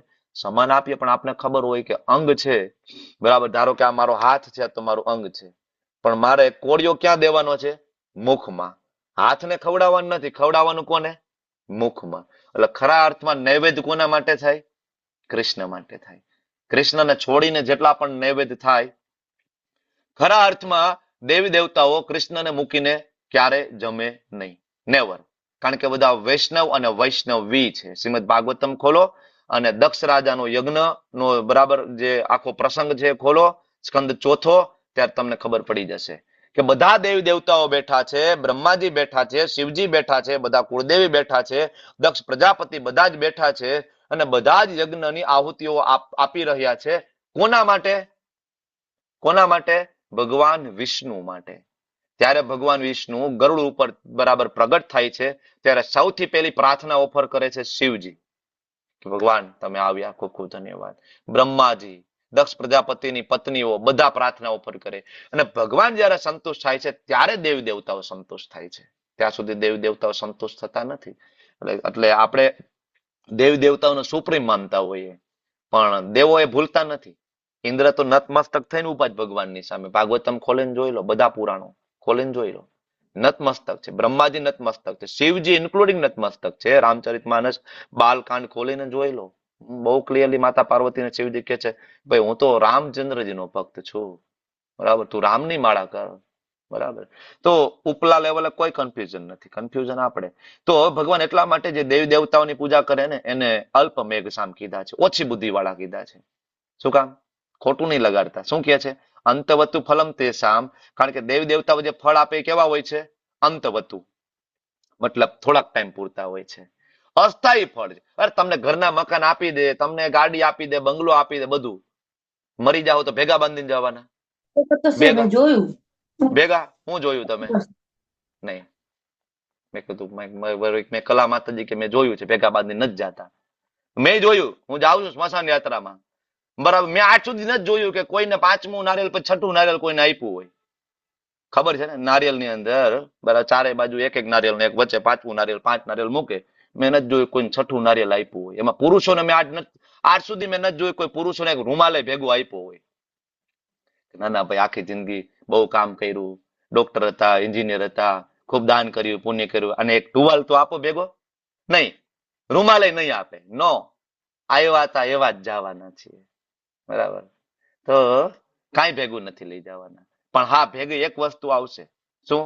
નેહાભિક્રમ નાશોસ્તિ પ્રત્યવાયો ન વિદ્યતે સ્વલ્પમપ્યસ્ય ધર્મસ્ય ત્રાયતે મહતો ભયાત. પ્રાપ્ય પુણ્ય કૃતામ લોકાનુસિતા શાશ્વતી સમા. ભક્તિ થોડીક પણ કરેલી હશે તો એ ભેગી આવશે. Carry forward, nothing else. ગમે એટલો ટ્રાય કરી લઈએ તો દેવી દેવતાઓ આપણને ગમે એટલા વરદાન આપી દે, ગમે એટલું સારું કરી દે, પણ ઇવન એ દેવી દેવતાઓનું મૃત્યુ થઈ જાય છે જ્યારે મનવંતર બદલાય ત્યારે. તો જે દેવી દેવતાઓનું પોતાનું મૃત્યુ થઈ જતું હોય તો એના આપેલા વરદાન કેવી રીતના પરમેનન્ટ હોય? ટેમ્પરરી છે ને. એટલે જે પરમેનન્ટ છે એની પાસે જઈને માગવો. પરમેનન્ટ કોણ છે? ભગવાન. અજો અપીસન અવ્યાત્મા ભૂતાનામ ઈશ્વરો અપીસન. મારો કોઈ જન્મ નથી, મારું કોઈ મૃત્યુ નથી, બરાબર ને. એટલે ભગવાન ક્લિયરલી કહે છે કે દેવોને પૂજનારા દેવલોકમાં જાય. ઘણા બધા એમ કે ભાઈ બધું એક જ છે પ્રભુજી, આવો ભેદભાવ ન હોય, તમે સમજાવો છો કૃષ્ણની ભક્તિ કરો, બરાબર, આની ભક્તિ ના કરો, આની ભક્તિ ના કરો. પણ ભાઈ આ ઇસ્કોન નથી કહેતું. તમે શ્લોક વાંચો, દેવાન દેવયજો યાંતિ. દેવી દેવતાઓની ભક્તિ કરશે ક્યાં જશે? તો કે દેવયજો, જ્યાં દેવતાઓ રહે છે ત્યાં. આગળ 9મા અધ્યાયમાં પણ આવડ શ્લોક આવશે, યાંતિ દેવરતા દેવાન પિતૃ યાંતિ પિતૃવર્તા, ત્યાં આવશે. એટલે 7મો 9મો અધ્યાય બહુ સિમિલરિટી છે બેમાં, બહુ બરાબર. અને અહીંયા ભગવાન શું કે છે આગળ? મદ ભક્તાયાની મામપી. મારો ભક્ત જ મારી પાસે આવશે. અને હવે ભગવાન પાસે શું કામ જવાનું છે? તો 8મા અધ્યાય અને 15મા અધ્યાયમાં આપણને ખબર પડશે કે ભગવાન પાસે જવામાં એ એક જ એવી જગ્યા છે કે જે પરમેનન્ટ છે, બરાબર. યદ ગત્વા ન નિવર્તન્તે તદ્ધામમ પરમમ મમ. એ મારું ધામ એવું છે કે જ્યાં કોઈ પ્રલય નથી, કોઈ સર્જન નથી, પરમેનન્ટ. બાકી સ્વર્ગમાં જાઓ, સ્વર્ગમાં થોડો વાર પૂરતા જ રહેવા દેશે, પુણ્ય હશે એટલા ટાઈમ. બાકી ત્યાંથી પાટું મારીને કાઢી મૂકશે, જા ભાઈ નીચે, પૂરું થઈ ગયું તારું ક્રેડિટ કાર્ડ નું સ્કોર પૂરો, ભાઈ જા. પુણ્યના પાથા બાંધવાનું જે લોકો કે છે ને, નહીં, એ પાછું આવવાનું છે. એટલે બધા કહેતા હોય કે બધું એક જ છે, વાસ્તવમાં નહીં, રસ્તો એક જ છે. નહીં, રસ્તો એક નથી ભાઈ. ટ્રેનમાં બેઠા વૃંદાવનની ટિકિટ લીધી હોય તો વૃંદાવન જવાય. રાજકોટ થી બેઠા વૃંદાવન જવા માટે તો વૃંદાવનની ટ્રેનમાં બેહવું પડશે. ભુજની ટ્રેનમાં બેહીને તમે એમ કહો કે ના ભાઈ બધી ટ્રેન હરખી જ હોય, બધી વૃંદાવન જ જાય, તો ઓલો મારે આપણને ટીસી આવીને, ભાઈ બધી વૃંદાવન ના જાય. તાર જે ટ્રેનમાં બેહવું હોય વૃંદાવન જવું એ ટ્રેનમાં બેસ ને બધું. તો તમારે ગોલોકધામ જવું હોય તો કૃષ્ણની ભક્તિ કરવી પડશે, બરાબર. તમારે શિવલોક જવું હોય તો શિવજીની ભક્તિ કરવી પડશે. તમારે સ્વર્ગમાં જવું હોય તો દેવી દેવતાઓની ભક્તિ કરવી પડશે. તમારે બ્રહ્મ જ્યોતિમાં જવું હોય નિરાકાર બ્રહ્મની ઉપાસના કરો, બરાબર. અલગ અલગ છે ગ્રહો, ઘણા બધા ભૂતિયા ગ્રહો પણ છે, ઘણા બધા પૂજા કરતા હોય ભૂત પ્રેત. હા, તમે ત્યાં જશો, એ બધી વ્યવસ્થાઓ છે આપણા માટે. પણ આ બધામાં સુપ્રીમ જગ્યા કઈ છે? જ્યાં ફરીથી જન્મ મૃત્યુ જરા વ્યાધિ નથી, બરાબર. બ્રહ્માજી થી લઈ અને એક નાની એવી કીડી, અને બ્રહ્મલોક થી લઈ અને નીચે પાતાળ લોક અને 24 પ્રકારના નરક, આ બધી જગ્યાએ સેમ માથાકૂટ ચાલી રહી છે. જન્મ, મૃત્યુ, જરા, વ્યાધિ, સર્જન, પ્રલય, કોન્સ્ટન્ટ. તો ભગવાન એવી કઈ જગ્યા છે? આનો જવાબ ભગવાન 8મા અધ્યાયમાં આપણને આપવાના છે. મારું ધામ. ઓકે, એટલા માટે દેવી દેવતાઓને કેવા કીધા છે? દેવી દેવતાઓના ભક્તોને અલ્પ બુદ્ધિ વાળા. કારણ કે માગે છે કેવું? ટેમ્પરરી, થોડાક દિવસ પૂરતું, પછી પૂરું થઈ જશે. બરાબર. તો આ એક વર્ગ હતો દેવી દેવતાઓના ઉપાસકોનો. એની પ્રકૃતિ કેવી હોય? તો કે કર્મકાંડ વિભાગને બહુ ફોલો કરશે. એવું માને કે દેવી દેવતાઓ છે કૃષ્ણની બરાબર જ છે, ભાઈ એમાં કઈ ભેદભાવ ના હોય. માનસિકતા જેની એવી છે, હું જ ભોગ કરું, મારા માતાજી મારી માનતા પૂરી કરવા જોઈએ તો જ હું માનું. તો એ બધા કર્મ બધા એ જ પ્રકારે કરશે, યજ્ઞ, બલિદાન બધું, અને પરિણામ બહુમાં બહુ તો ઉપરના લોકમાં જાય, ધામમાં નહીં જાય, મુક્ત નહીં થાય. આ એક વર્ગ પૂરો થઈ ગયો. આના પછી 24મા શ્લોકમાં એક એવો વર્ગ છે જે ભગવાનને નિરાકાર માને છે. અવ્યક્તમ. અવ્યક્તમ વ્યક્તિમાપન્નમ, કે ભગવાન પેલા અવ્યક્ત હતા, નિરાકાર. બરાબર. પછી એનો વ્યક્તિમાપન્નમ એટલે કે વ્યક્તિ સ્વરૂપે આવ્યા, રામ અને કૃષ્ણ. ભાઈ ભગવાન ઓરિજિનલ તત્વ નિરાકાર છે, પછી કે રામ અને કૃષ્ણ એમાંથી આવ્યા અને પછી એની લીલા પૂરી થઈ ગઈ એટલે પાછા નિરાકાર થઈ ગયા. અરે ભાઈ, બીજા અધ્યાયના 12મા શ્લોકમાં ભગવાને કીધું, નત્વે વાહમ જાતુ નાશમ ન તોમને મેં જનાધિપા. હું પેલા હતો, હું અત્યારે છું અને હું આગળ રહીશ. બરાબર. હું કૃષ્ણ, હું ભગવાન તરીકે પેલા પણ હતો, હું આજે પણ ભગવાન છું, આગળ પણ ભગવાન રહીશ. હું ક્યારેય નિરાકાર નહોતો. મારું એક સ્વરૂપ છે શ્યામ સુંદર. ઈશ્વર પરમ કૃષ્ણ સચ્ચિદાનંદ વિગ્રહ. બ્રહ્માજી પોતે લખે છે ભગવાન વિગ્રહ સ્વરૂપે છે, નિરાકાર નથી કીધું ત્યાં. નિરાકાર નહીં, વિગ્રહ સ્વરૂપ. બરાબર. તો આવા લોકોને ભગવાને અબુદ્ધય કીધા. દેવી દેવતાના ભક્તોને કેવા કીધા? અલ્પ બુદ્ધય. નિરાકાર વાળાને કેવા કીધા? બુદ્ધિ વગરના, અબુદ્ધય. શું કામ કીધું? જો ઘણી વખત આપણા પિતાજી હોય એ આપણે ખીજાય કે તારામાં બુદ્ધિ જ નથી. એમાં આપણા પિતાજી છે, આપણું કાન ખેંચીને કહે છે તમારામાં બુદ્ધિ જ નથી. બિલકુલ ખબર નથી પડતી, બિલકુલ શાસ્ત્ર નથી વાંચતા, તમે ઓળખતા જ નથી હું કોણ છું, બુદ્ધિ વગરના છો તમે. હું પૂર્ણ પુરુષોત્તમ પરમેશ્વર પેલા નિરાકાર હતો અને પછી વ્યક્તિત્વ ધારણ કર્યું હતું. અલ્પ જ્ઞાન છે તમારું, તમે જાણી જ નથી શકતા. મમ અવ્યયમ. શું છે છેલ્લે? મમ અવ્યયમ. મારો કોઈ નાશ નથી, હું તો અવિનાશી છું. અન ઉત્તમમ, અને હું સૌથી ઉત્તમ છું, સર્વોપરી. બરાબર. તો ભગવાન ક્યારેય નિરાકાર નથી. ઇવન જેટલા પણ નિરાકારવાદીઓ છે એ બધાને પૂછશો કે નિરાકારવાદીનું જ્ઞાન ક્યાંથી મળ્યું? તો કે અમારા ગુરુ પાસેથી. અથવા ગુરુ નિરાકાર છે કે સાકાર છે? તો કે હા, એ સાકાર છે. જ્ઞાન પ્રાપ્ત કરો છો સાકાર પાસેથી, કેનું? તો કે નિરાકારનું. બરાબર. તો જ્ઞાન જ્યાંથી મળે છે એ નિરાકાર નથી. તો જે અલ્ટિમેટ જ્ઞાન જ્યાંથી મળે નિરાકાર કેમ હોઈ શકે? ભગવાને 15મા અધ્યાયમાં કીધું જ્ઞાનનો સોર્સ હું છું. બરાબર ને? સર્વસ્ય ચાહમ હૃદિ સન્નિવિષ્ટો મત સ્મૃતિ જ્ઞાનમ અપોહનમ ચ વેદેશ સર્વેર અહમ એવ વેદ્યો વેદાંતકૃત વેદવિત અહમ. બરાબર. તો વેદ મેં આપ્યા, વેદાંતકૃત મેં આપ્યું. અચ્છા, તમારા ગુરુએ જ્ઞાન આપ્યું એ સાકાર છે, અને અલ્ટિમેટ જે ભગવાન જ્ઞાન આપે છે નિરાકાર થઈ ગયા. હવે આ બધાને પૂછો, બરાબર, જેટલા નિરાકારવાદી છે ભગવાનને સાકાર સ્વરૂપે નથી માનતા, બધાને પૂછો આપણે કે ભાઈ તમે સાકાર છો? તો કે હા, અમે સાકાર છીએ. મતલબ મારો આકાર છે, 2 હાથ છે, કાન છે, નાક છે, મોઢું છે. તમારા પિતાજી? તો કે હા, પપ્પા બેઠા છે ઘરે, સાકાર, દાઢી છે, મૂછું છે. તમારા દાદા? દાદા સાકાર છે, લાકડીને ટેકે ટેકે હાલે છે, પણ આકાર છે એનો. અચ્છા, એના પપ્પા? તો કે ઈ છે નહીં, ગુજરી ગયા છે, પણ ફોટામાં અમે જોયા છે ને સાકાર છે. મોટી મોટી મૂછું છે ને માથે સાપો બાંધેલું, પાઘડી બાંધીને બેઠા છે દાદા ખુરશીમાં. અચ્છા, એના પપ્પા? તો કે ઈ ફોટો પડ્યો છે, સાકાર. અચ્છા, તો એના પપ્પા સાકાર? તો કે સાકાર જ હોય ને. અચ્છા, 10મી પેઢીએ બા દાદા તો હોય જ ને, સાકાર. બા દાદા નો હોય તમે ક્યાંથી આવ્યા હોય? અચ્છા, 20મી પેઢીએ? તો કે સાકાર, બા દાદા. 100મી પેઢીએ? તો કે બા દાદા હોય. અચ્છા, તો 20મી પેઢીએ, 50મી પેઢીએ, 100મી પેઢીએ સાકાર હોય તો અલ્ટિમેટલી ભગવાન માંથી આવે ત્યાં નિરાકાર થઈ જાય. ત્યાં નિરાકાર. કેવું લોજિક છે, નોનસેન્સ. બરાબર. એટલા માટે શ્રી પ્રભુપાદજી રાસ્કલ કે છે આ લોકોને. રાસ્કલ, ભગવાનને નિરાકાર કયો છો. શું કામ લોકો નિરાકાર કે છે ભગવાનને? કારણ કે નિરાકાર માની લે તો ભગવાનની ભક્તિ ના કરવી પડે. નિરાકાર, મંગલા આરતી કોની કરવાની? નિરાકાર. ભોગ કોને લગાડવાનો? નિરાકાર. આકાર નથી, મોઢું નથી, બરાબર. ભોગ કોને લગાડવાનો? નિરાકાર. કાંઈ નહીં, બસ ચલમ ફૂકો, ગાંજા ફૂકો, મજા કરો, ભગવાન નિરાકાર, ગાંજા. બરાબર. તો આવા લોકો ભગવાન કે છે અબુદ્ધય, બુદ્ધિ વગરના છે. તમે જોઈ નથી શકતા. શ્રી પ્રભુપાદજી સરસ એક્ઝામ્પલ આપે છે. બરાબર. સૂર્ય માંથી નીકળતો પ્રકાશ એ નિરાકાર છે, પણ સૂર્ય પોતે સાકાર છે. બરાબર. ફૂલ, ધારો કે ગુલાબનું ફૂલ છે, એમાંથી આવે છે સુગંધ. સુગંધ નિરાકાર છે, પણ ફૂલ પોતે સાકાર છે. એમ ભગવાન માંથી નીકળતું તે જ નિરાકાર છે, પણ ભગવાન સ્વયં કેવા છે? સાકાર. બ્રહ્મણો હિ પ્રતિષ્ઠા અહમ. ભગવાન પોતે શ્યામ સુંદર મુરલી મનોહર ત્રિભંગ લલિત સ્વરૂપે ભગવાન હંમેશા વૃંદાવનમાં બિરાજમાન થાય છે, સાકાર સ્વરૂપે. જે લોકો સાકાર સ્વરૂપે માને છે, સાક્ષાત પ્રગટ થાય છે ને. નરસિંહ મહેતા એ એવું લખ્યું છે, બરાબર, કે જુનાગઢમાં 52 વખત આવ્યા હતા, નિરાકાર હતા, સાકાર સ્વરૂપે આવ્યા હતા ભગવાન. સંત તુકારામને ત્યાં સાકાર તરીકે આવ્યા હતા. ગોરા કુંભાર સાકાર તરીકે. મીરાબાઈનો સાક્ષાત્કાર સાકાર તરીકે.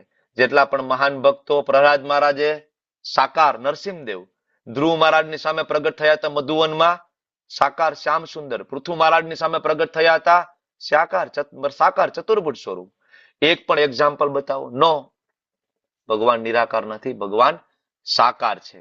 તો આ લોકોને નિરાકાર શું કામ દેખાય છે? તો ભગવાન કે નાહમ પ્રકાશ સર્વસ્ય યોગ માયા સમાવૃત.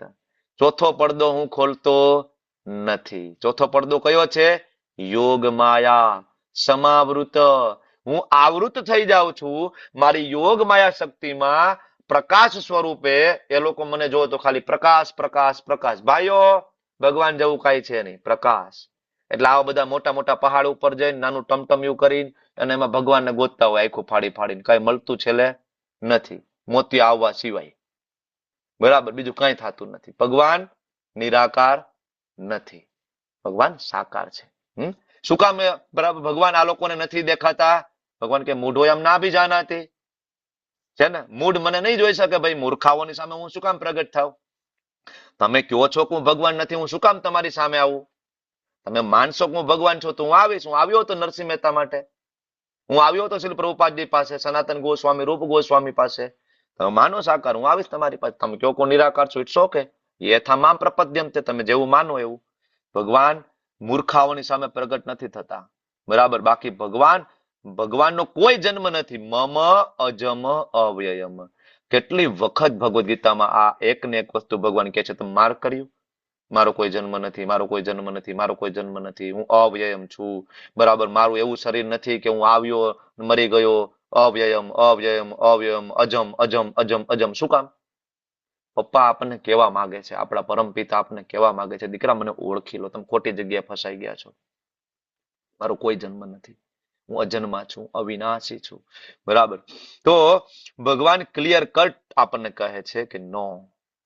અને છેલ્લે ભગવાન કહે છે કે જો હું નિરાકાર હોય, કે હું પોતે માયામાં પડી જતો હોય, મારું શરીર જો નાશ પામી જતું હોય, આપણા બધાનું શરીર આ નાશ પામશે, પછી નવું શરીર આપણને મળશે ને, તો આ શરીરનું આપણને એમાં કઈ યાદ રહેશે નહીં. આપણે ભૂલી જઈશું. શું કામ ભૂલી જઈશું? કારણ કે આપણને ભૌતિક શરીર નવું મળે છે. તો ભગવાનનું શરીર પતી જતું હોય, કૃષ્ણ તરીકે આવ્યા અને મરી ગયા, તો હવે બીજા સ્વરૂપે આવે તો ભૂલી જવા જોઈએ ને. તો ભગવાન શું કહે છે? વેદાહમ સમતીતાની વર્તમાની ચાર્જુન ભવિષ્યાની ચ ભૂતાની મામ તુ વેદ ન કશ્ચન. હું બધું જાણું છું. હું ભૂતકાળે જાણું, વર્તમાને જાણું, ભવિષ્ય જાણું, બધું જાણું.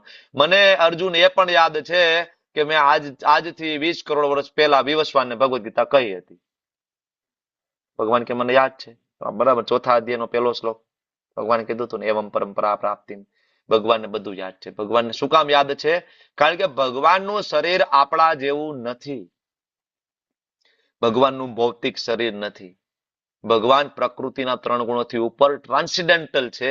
આપણે બધા માયામાં છીએ, એટલે આપણે શરીર બદલાવીએ છીએ વારંવાર, એટલે આપણે આપણું પેલાનું ભૂલી જઈએ છીએ. ભગવાન કંઈ ભૂલતા નથી. ભગવાનને બધું યાદ છે. 12 કરોડ વર્ષ ને 20 કરોડ નહીં, 12 કરોડ વર્ષ પહેલા વિવસ્વાનને આપી હતી. 20 લાખ વર્ષ પહેલા આ ધરાધામ ઉપર હતી. હું થોડું મારું કરેક્શન કરી દઉં, ફરી તમે પાછું 20 કરોડ યાદ રાખશો. 12 કરોડ વર્ષ પહેલા વિવસ્વાનને ભગવદ્ ગીતા આપી હતી ને, ભગવાનને યાદ છે, બરાબર. અને ભગવાન આગળ કહે છે કે શું કામ આપણે બધા ગોટાળે ચડી ગયા? તો કે 2 વસ્તુના કારણે. ઈચ્છા દ્વેષ સમુત્થેન દ્વંદ્વ મોહેન ભારત. ઈચ્છા અને દ્વેષ, ગમવું અને ના ગમવું. જો તમે સવારથી લઈને રાત સુધી આ 2 વચ્ચે ફસાયેલા છો, ખબર છે ને. સવારે ઉઠીને બ્રશ મોઢામાં નાખીએ ને ત્યારથી જ આપણું ચાલુ થઈ જાય કે ભાઈ મને આ ગમે ને મને આ ના ગમે. આવી પેસ્ટ ગમે ને આવી પેસ્ટ ના ગમે, આવો ટોવેલ ગમે આવો ટોવેલ ના ગમે, આવો સાબુ ગમે આવો સાબુ ના ગમે, આવી કુર્તી ગમે આવો ડ્રેસ ગમે આવો ડ્રેસ ના ગમે. આને કહેવાય દ્વંદ્વ. અને આ દ્વંદ્વમાં આપણે ફસાયેલા છીએ. દ્વંદ્વ મોહેન, મોહેન, બરાબર. સર્વભૂતાની સમોહમ, બધા જ સર્વ જીવો. અને સર્ગ યાંતિ પરંતપ, કન્ટિન્યુ. સર્ગ એટલે જન્મ, જન્મ થવો. તો જ્યારથી આપણો જન્મ થાય છે ત્યારથી આપણે આ દ્વંદ્વમાં ફસાયેલા છીએ. લોઅર ગુણો છે, આ નીચલા ગુણો છે, રજોગુણ તમો ગુણ, આ ગમવું આ ન ગમવું, આ ગમવું ના ગમવું, કન્ટિન્યુઅસ આપણે એમાં ફસાયેલા છે. માન અપમાન, સ્ત્રી પુરુષ, સુખ દુઃખ, આનંદ પીડા, સતત કન્ટિન્યુઅસ આ મોહમાં છે. આ મારી પત્ની છે, આ મારું ઘર છે, હું આ ઘરનો સ્વામી છું, હું તારો પતિ છું, હું કહું એમ થવું જોઈએ. કોન્સ્ટન્ટ આપણે આ ઈચ્છા અને દ્વેષ ની અંદર ફસાયેલા છીએ. તો જે લોકો આમાં ફસાયેલા છે ને એ ભગવાનને પ્રાપ્ત ના કરી શકે. જે લોકો આમાંથી બહાર નીકળવાની કોશિશ કરે છે ને, અને એ કોશિશ કેવી રીતના થશે? યેશામ તુ અંતગતમ પાપમ. એના માટે પેલા પાપ બંધ કરવા પડશે. પેલું કામ શું કરવું પડશે? આપણે પાપ બંધ કરવાનું. અને પાપ બંધ કરવા માટે શું કરવું પડશે? 4 નિયમો. માંસાહાર ના કરવો, જુગાર ના રમવું, નશો ના કરવો, વ્યભિચાર ના કરવો. આ મુખ્ય કેટેગરી છે. આની અંદર બધા પાપોનો સમાવેશ ઓલમોસ્ટ થઈ જાય છે. તો યશાંતો અંતગતમ પાપમ, જેના પાપો અંતગતમ બરાબર પર મતલબ ગયા, અને જેના પુણ્ય કર્મના, અને એને પુણ્ય કર્મ કર્યા છે. કેવા પુણ્ય કર્મ? 3 પ્રકારના પુણ્ય કર્મ છે. એક પુણ્ય એવા છે કે ભોગોન્મુખી પુણ્ય કર્મ, મતલબ ભાઈ ઘણા બધા ધાબળા ઉડાડતા હોય, ગરીબોને ખાવાનું આપતા હોય, પણ પાછળ છે ઈચ્છા શું? તો કે આગળના જન્મમાં આ જન્મમાં મને સુખ મળે, શાંતિ મળે, બરાબર, મારું રક્ષણ થાય, બસ એટલા માટે. અથવા મને ગર્વ, મારો યશ ફેલાય આખા સંસારની અંદર, હું મોટો દાનવીર છું. ઘણા બધા હોસ્પિટલમાં જાય અને ઓલી લેડીઝ હોય, પ્રેગ્નન્ટ લેડી હોય, બરાબર, એને શીરું આપવા જતા હોય, કેળા આપવા જતા હોય, બરાબર, તો એક કેળું આપે દાનમાં, આમ પકડું હોય, બરાબર, તો સામે ઓલી લેડીઝ એક બાજુ પકડે, આ બાજુ 8 જણાએ પકડું હોય, અને પછી ફોટો પાડતા હોય. હવે કેળું એટલું બધું વજન વાળું હોય છે, 8 જણાને પકડવું પડે નહીં. ફોટો પાડવાનો છે, સ્ટેટસમાં મૂકવાનો છે, બીજા દિવસે ન્યૂઝપેપરમાં મૂકવાનો છે, અને આખા જગતને ખબર પડવી જોઈએ કે અમે 1 કેળાનું દાન કરીને આવ્યા છીએ સિવિલ હોસ્પિટલમાં. બરાબર ને? દ્વંદ્વ આની અંદર આપણે છે. તો આ પુણ્યની વાત નથી. આને કહેવાય ભોગોન્મુખી પુણ્ય કર્મ. બીજા પુણ્ય કર્મ છે મુક્તિ ઉન્મુખી પુણ્ય કર્મ. મુક્તિ ઉન્મુખી, બરાબર, કે ભાઈ ઘણા બધા છે એ અન્નક્ષેત્ર ખોડીને બેઠા છે, અખાડામાં બેઠા છે, પોતે તો સંસાર છોડી દીધો છે. સંસાર છોડી દીધો, સંસાર ભોગીને કઈ મજા નથી આવી. ખબર પડી કે ભાઈ ઘરવાળી બહુ ભાઈ માથા ભારે હતી ને, ભાઈ માન છૂટા એમાંથી. સંસારમાં બહુ કંટાળી ગયા હતા ભાઈ. નોકરી કરવા જાવીને આ બરાબર સવારે 8 વાગે જાવું, સાંજે 6 વાગે આવું, કોના ધંધા કરે? એકાદો અખાડો ખોલો, બધા આવશે, જય હો, મોટા મોટા મિનિસ્ટર, ધારાસભ્ય, સંસદ સભ્ય આવીને બાબાજી કી જાય, હાર પહેરાવશે ને આ ડટા મૂકતા જશે. અહીંયા આ ધંધો કરવા જેવો, બરાબર. તો આવા લોકો અખાડા ખોલીને બેસશે અને એ પણ પુણ્ય તો કરશે, પણ પાછળ ગોલ શું છે? તો કે અલ્ટિમેટલી બસ આ સંસારમાંથી, આ શરીરમાંથી મુક્ત થઈ જવું છે. મુક્તિ, આને કહેવાય મુક્તિ ઉન્મુખ પુણ્ય કર્મ. બરાબર. તો ભોગો ભોગવીને મજા ના કરી તો હવે આ શરીર છોડીને બસ એકાંતમાં બ્રહ્મ જ્યોતિમાં જતું રહેવું છે, મુક્તિ ઉન્મુખ. તો આ પુણ્ય કર્મથી પણ તમને આ ભગવાનની ભક્તિ નહીં પ્રાપ્ત થાય. પણ ત્રીજા પુણ્ય કર્મ છે ભક્તિ ઉન્મુખ પુણ્ય કર્મ, જેને સુકૃતિ કહેવામાં આવે છે. સુકૃતિ તો એ કોને કહેવાય? ભગવાનનું કીર્તન કરવું, સેવા કરવી, વૈષ્ણવ સેવા કરવી, જપ કરવા, મંગલા આરતી કરવી, ભગવદ્ ગીતાનું પઠન પાઠન કરવું, સર્વ જીવોને ભગવદ્ ગીતા આપવી, માળા કરતા શીખડાવી, બધાને પ્રસાદ ખવડાવવો, બરાબર, બધાને મંદિરે લઈ જવા, ભગવાનની સેવામાં ધીમે ધીમે લગાડવા, આને કહેવાય ભક્તિ ઉન્મુખ પુણ્ય કર્મ. અને આવા પુણ્ય કર્મ જયારે હોય ને, જેના નામ પુણ્ય કર્મ નામ, ત્યારે એ વ્યક્તિ શું થાય? તે દ્વંદ્વ મોહ નિર્મુક્તા, એ દ્વંદ્વ મોહમાંથી બહાર નીકળી. કયા દ્વંદ્વ? આગળના શ્લોક વાળા ને, ઈચ્છા દ્વેષ, ગમવું ના ગમવું, એમાંથી બહાર નીકળી જાય. અને પછી વ્યક્તિ ક્યાં સ્થિર થઈ જાય? ભજન તે મામ દ્રઢવતા, મારી ભક્તિમાં દ્રઢવત થઈ જાય. તો ભગવાનની ભક્તિમાં કોણ દ્રઢવત થઈ શકે? કે જે પાપમ 4 નિયમોનું પાલન કરતો હોય, જે પુણ્ય કર્માણામ, કયા પુણ્ય કર્માણામ? સુન્વતામ સ્વકથા કૃષ્ણ પુણ્ય શ્રવણ કીર્તન, શબ્દ આવે છે ને ભાગવતમની અંદર, પુણ્ય શ્રવણ, ભગવાનનું શ્રવણ કર્યું છે, પુણ્ય, તે દ્વંદ્વ મોહ નિર્મુક્તા, એ દ્વંદ્વમાંથી બહાર નીકળશે અને એ ભજન તે મામ દૃઢતા. તો કોણ ભગવાનની ભક્તિ કરી શકે છે? બરાબર, આવા લોકો. અને પછી એને કોઈ દ્વંદ્વ નથી, પછી ભગવાનની ભક્તિમાં લીન છે. બરાબર, તમે જો એકના મુખ ઉપર તમને એવું નહીં લાગે કે આમાં કોઈ આનંદ ના હોય. અને ભક્તો ગોતી લે, ભગવાનનું કીર્તન કરવામાં ખૂબ આનંદ આવે, બાકી મજા ના આવે. કાલે એક જગ્યાએ અમે ગયા હતા મેરેજમાં, બરાબર, એક આપણા માતાજીના જ મેરેજ હતા વડોદરામાં, તમે ગયા હતા, બરાબર. તો અમે રાહ જોતા હતા કે અમને ક્યારે કીર્તન કરવાનું કે, કીર્તન કરવાનું કે, સાઈડમાં બેઠા બેઠા વાતો કરીને કઈ મજા નથી આવતી. કીર્તન કરવાનું કે જેવું અમને કીધું કીર્તન કરો, અને પછી અમે લોકો કીર્તન ચાલુ કર્યું. એક બાજુ માતાજી ફેરા ફરી રહ્યા છે અને એક બાજુ અમે જોરદાર કીર્તન કરી રહ્યા છે. અને માતાજી ને પ્રભુજી બે હાથ ઊંચા કરીને ફેરા ફરતા ફરતા બે હરે કૃષ્ણ કૃષ્ણ કૃષ્ણ હરે હરે, હરે રામ રામ રામ હરે, બે બંને બરાબર, ખૂબ આનંદિત બંને કપલ, સરસ ભગવાન. પ્રભુજી, I am witness. યસ પ્રભુ, થેન્ક યુ પ્રભુ. બરાબર, તો પુણ્ય કર્મણા, આવા પુણ્ય કર્મ, કીર્તન કરવાનો મોકો મળે આપણને ગમે ત્યાં. શું કામ આપણે મોટે મોટેથી કીર્તન કરીએ હોલની અંદર? કારણ કે બધાને એ કાનમાં રામ અને કૃષ્ણનું નામ પડે, તો એને આ સુકૃતિ મળી જાય એટલા માટે. બરાબર, પુણ્ય કર્મણામ, આ પુણ્ય કર્મ મળે તો. અને છેલ્લા બે શ્લોકની અંદર ભગવાન ઘણા બધા અઘરા શબ્દ આની અંદર લઈ આવે છે. જરા મરણ મોક્ષાય મામસિતયંતિ, કે મૃત્યુ સમયે, બરાબર, જો આ વસ્તુ પોસિબલ બને, મને યાદ રાખવું. બરાબર, મૃત્યુ સમય અથવા જેને જરા અને મરણમાંથી મુક્ત થવું હોય એ મારી ભક્તિનો આશ્રય ગ્રહણ કરે.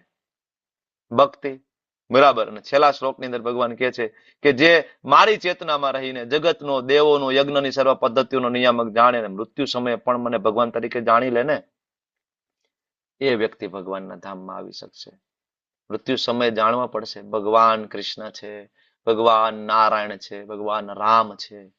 બરાબર, ભીષ્મદેવ સુતા છે ને બાણસૈયા ઉપર, બરાબર, ભગવાનની વાંગમય પૂજા કરે છે. એક હાથમાં ભગવાનનો હાથ છે, જો બાજુમાં ભગવાન કૃષ્ણ બેઠા છે, હાથમાં હાથ છે, ભગવાનની સામે જોવે છે. ભગવાનને વીર રસમાં પ્રેમ કરતા હતા ભીષ્મદેવ, ભગવાનને વીર રસમાં પ્રેમ કરતા હતા. આપણને એવું લાગે કે ભીષ્મદેવ તો એ અસુર છે, સામેના પક્ષમાં હતા, પણ જયારે તમે ભાગવતમ વાંચો તો ખબર પડે મહાભાગવત હતા એ, મહાભાગવત.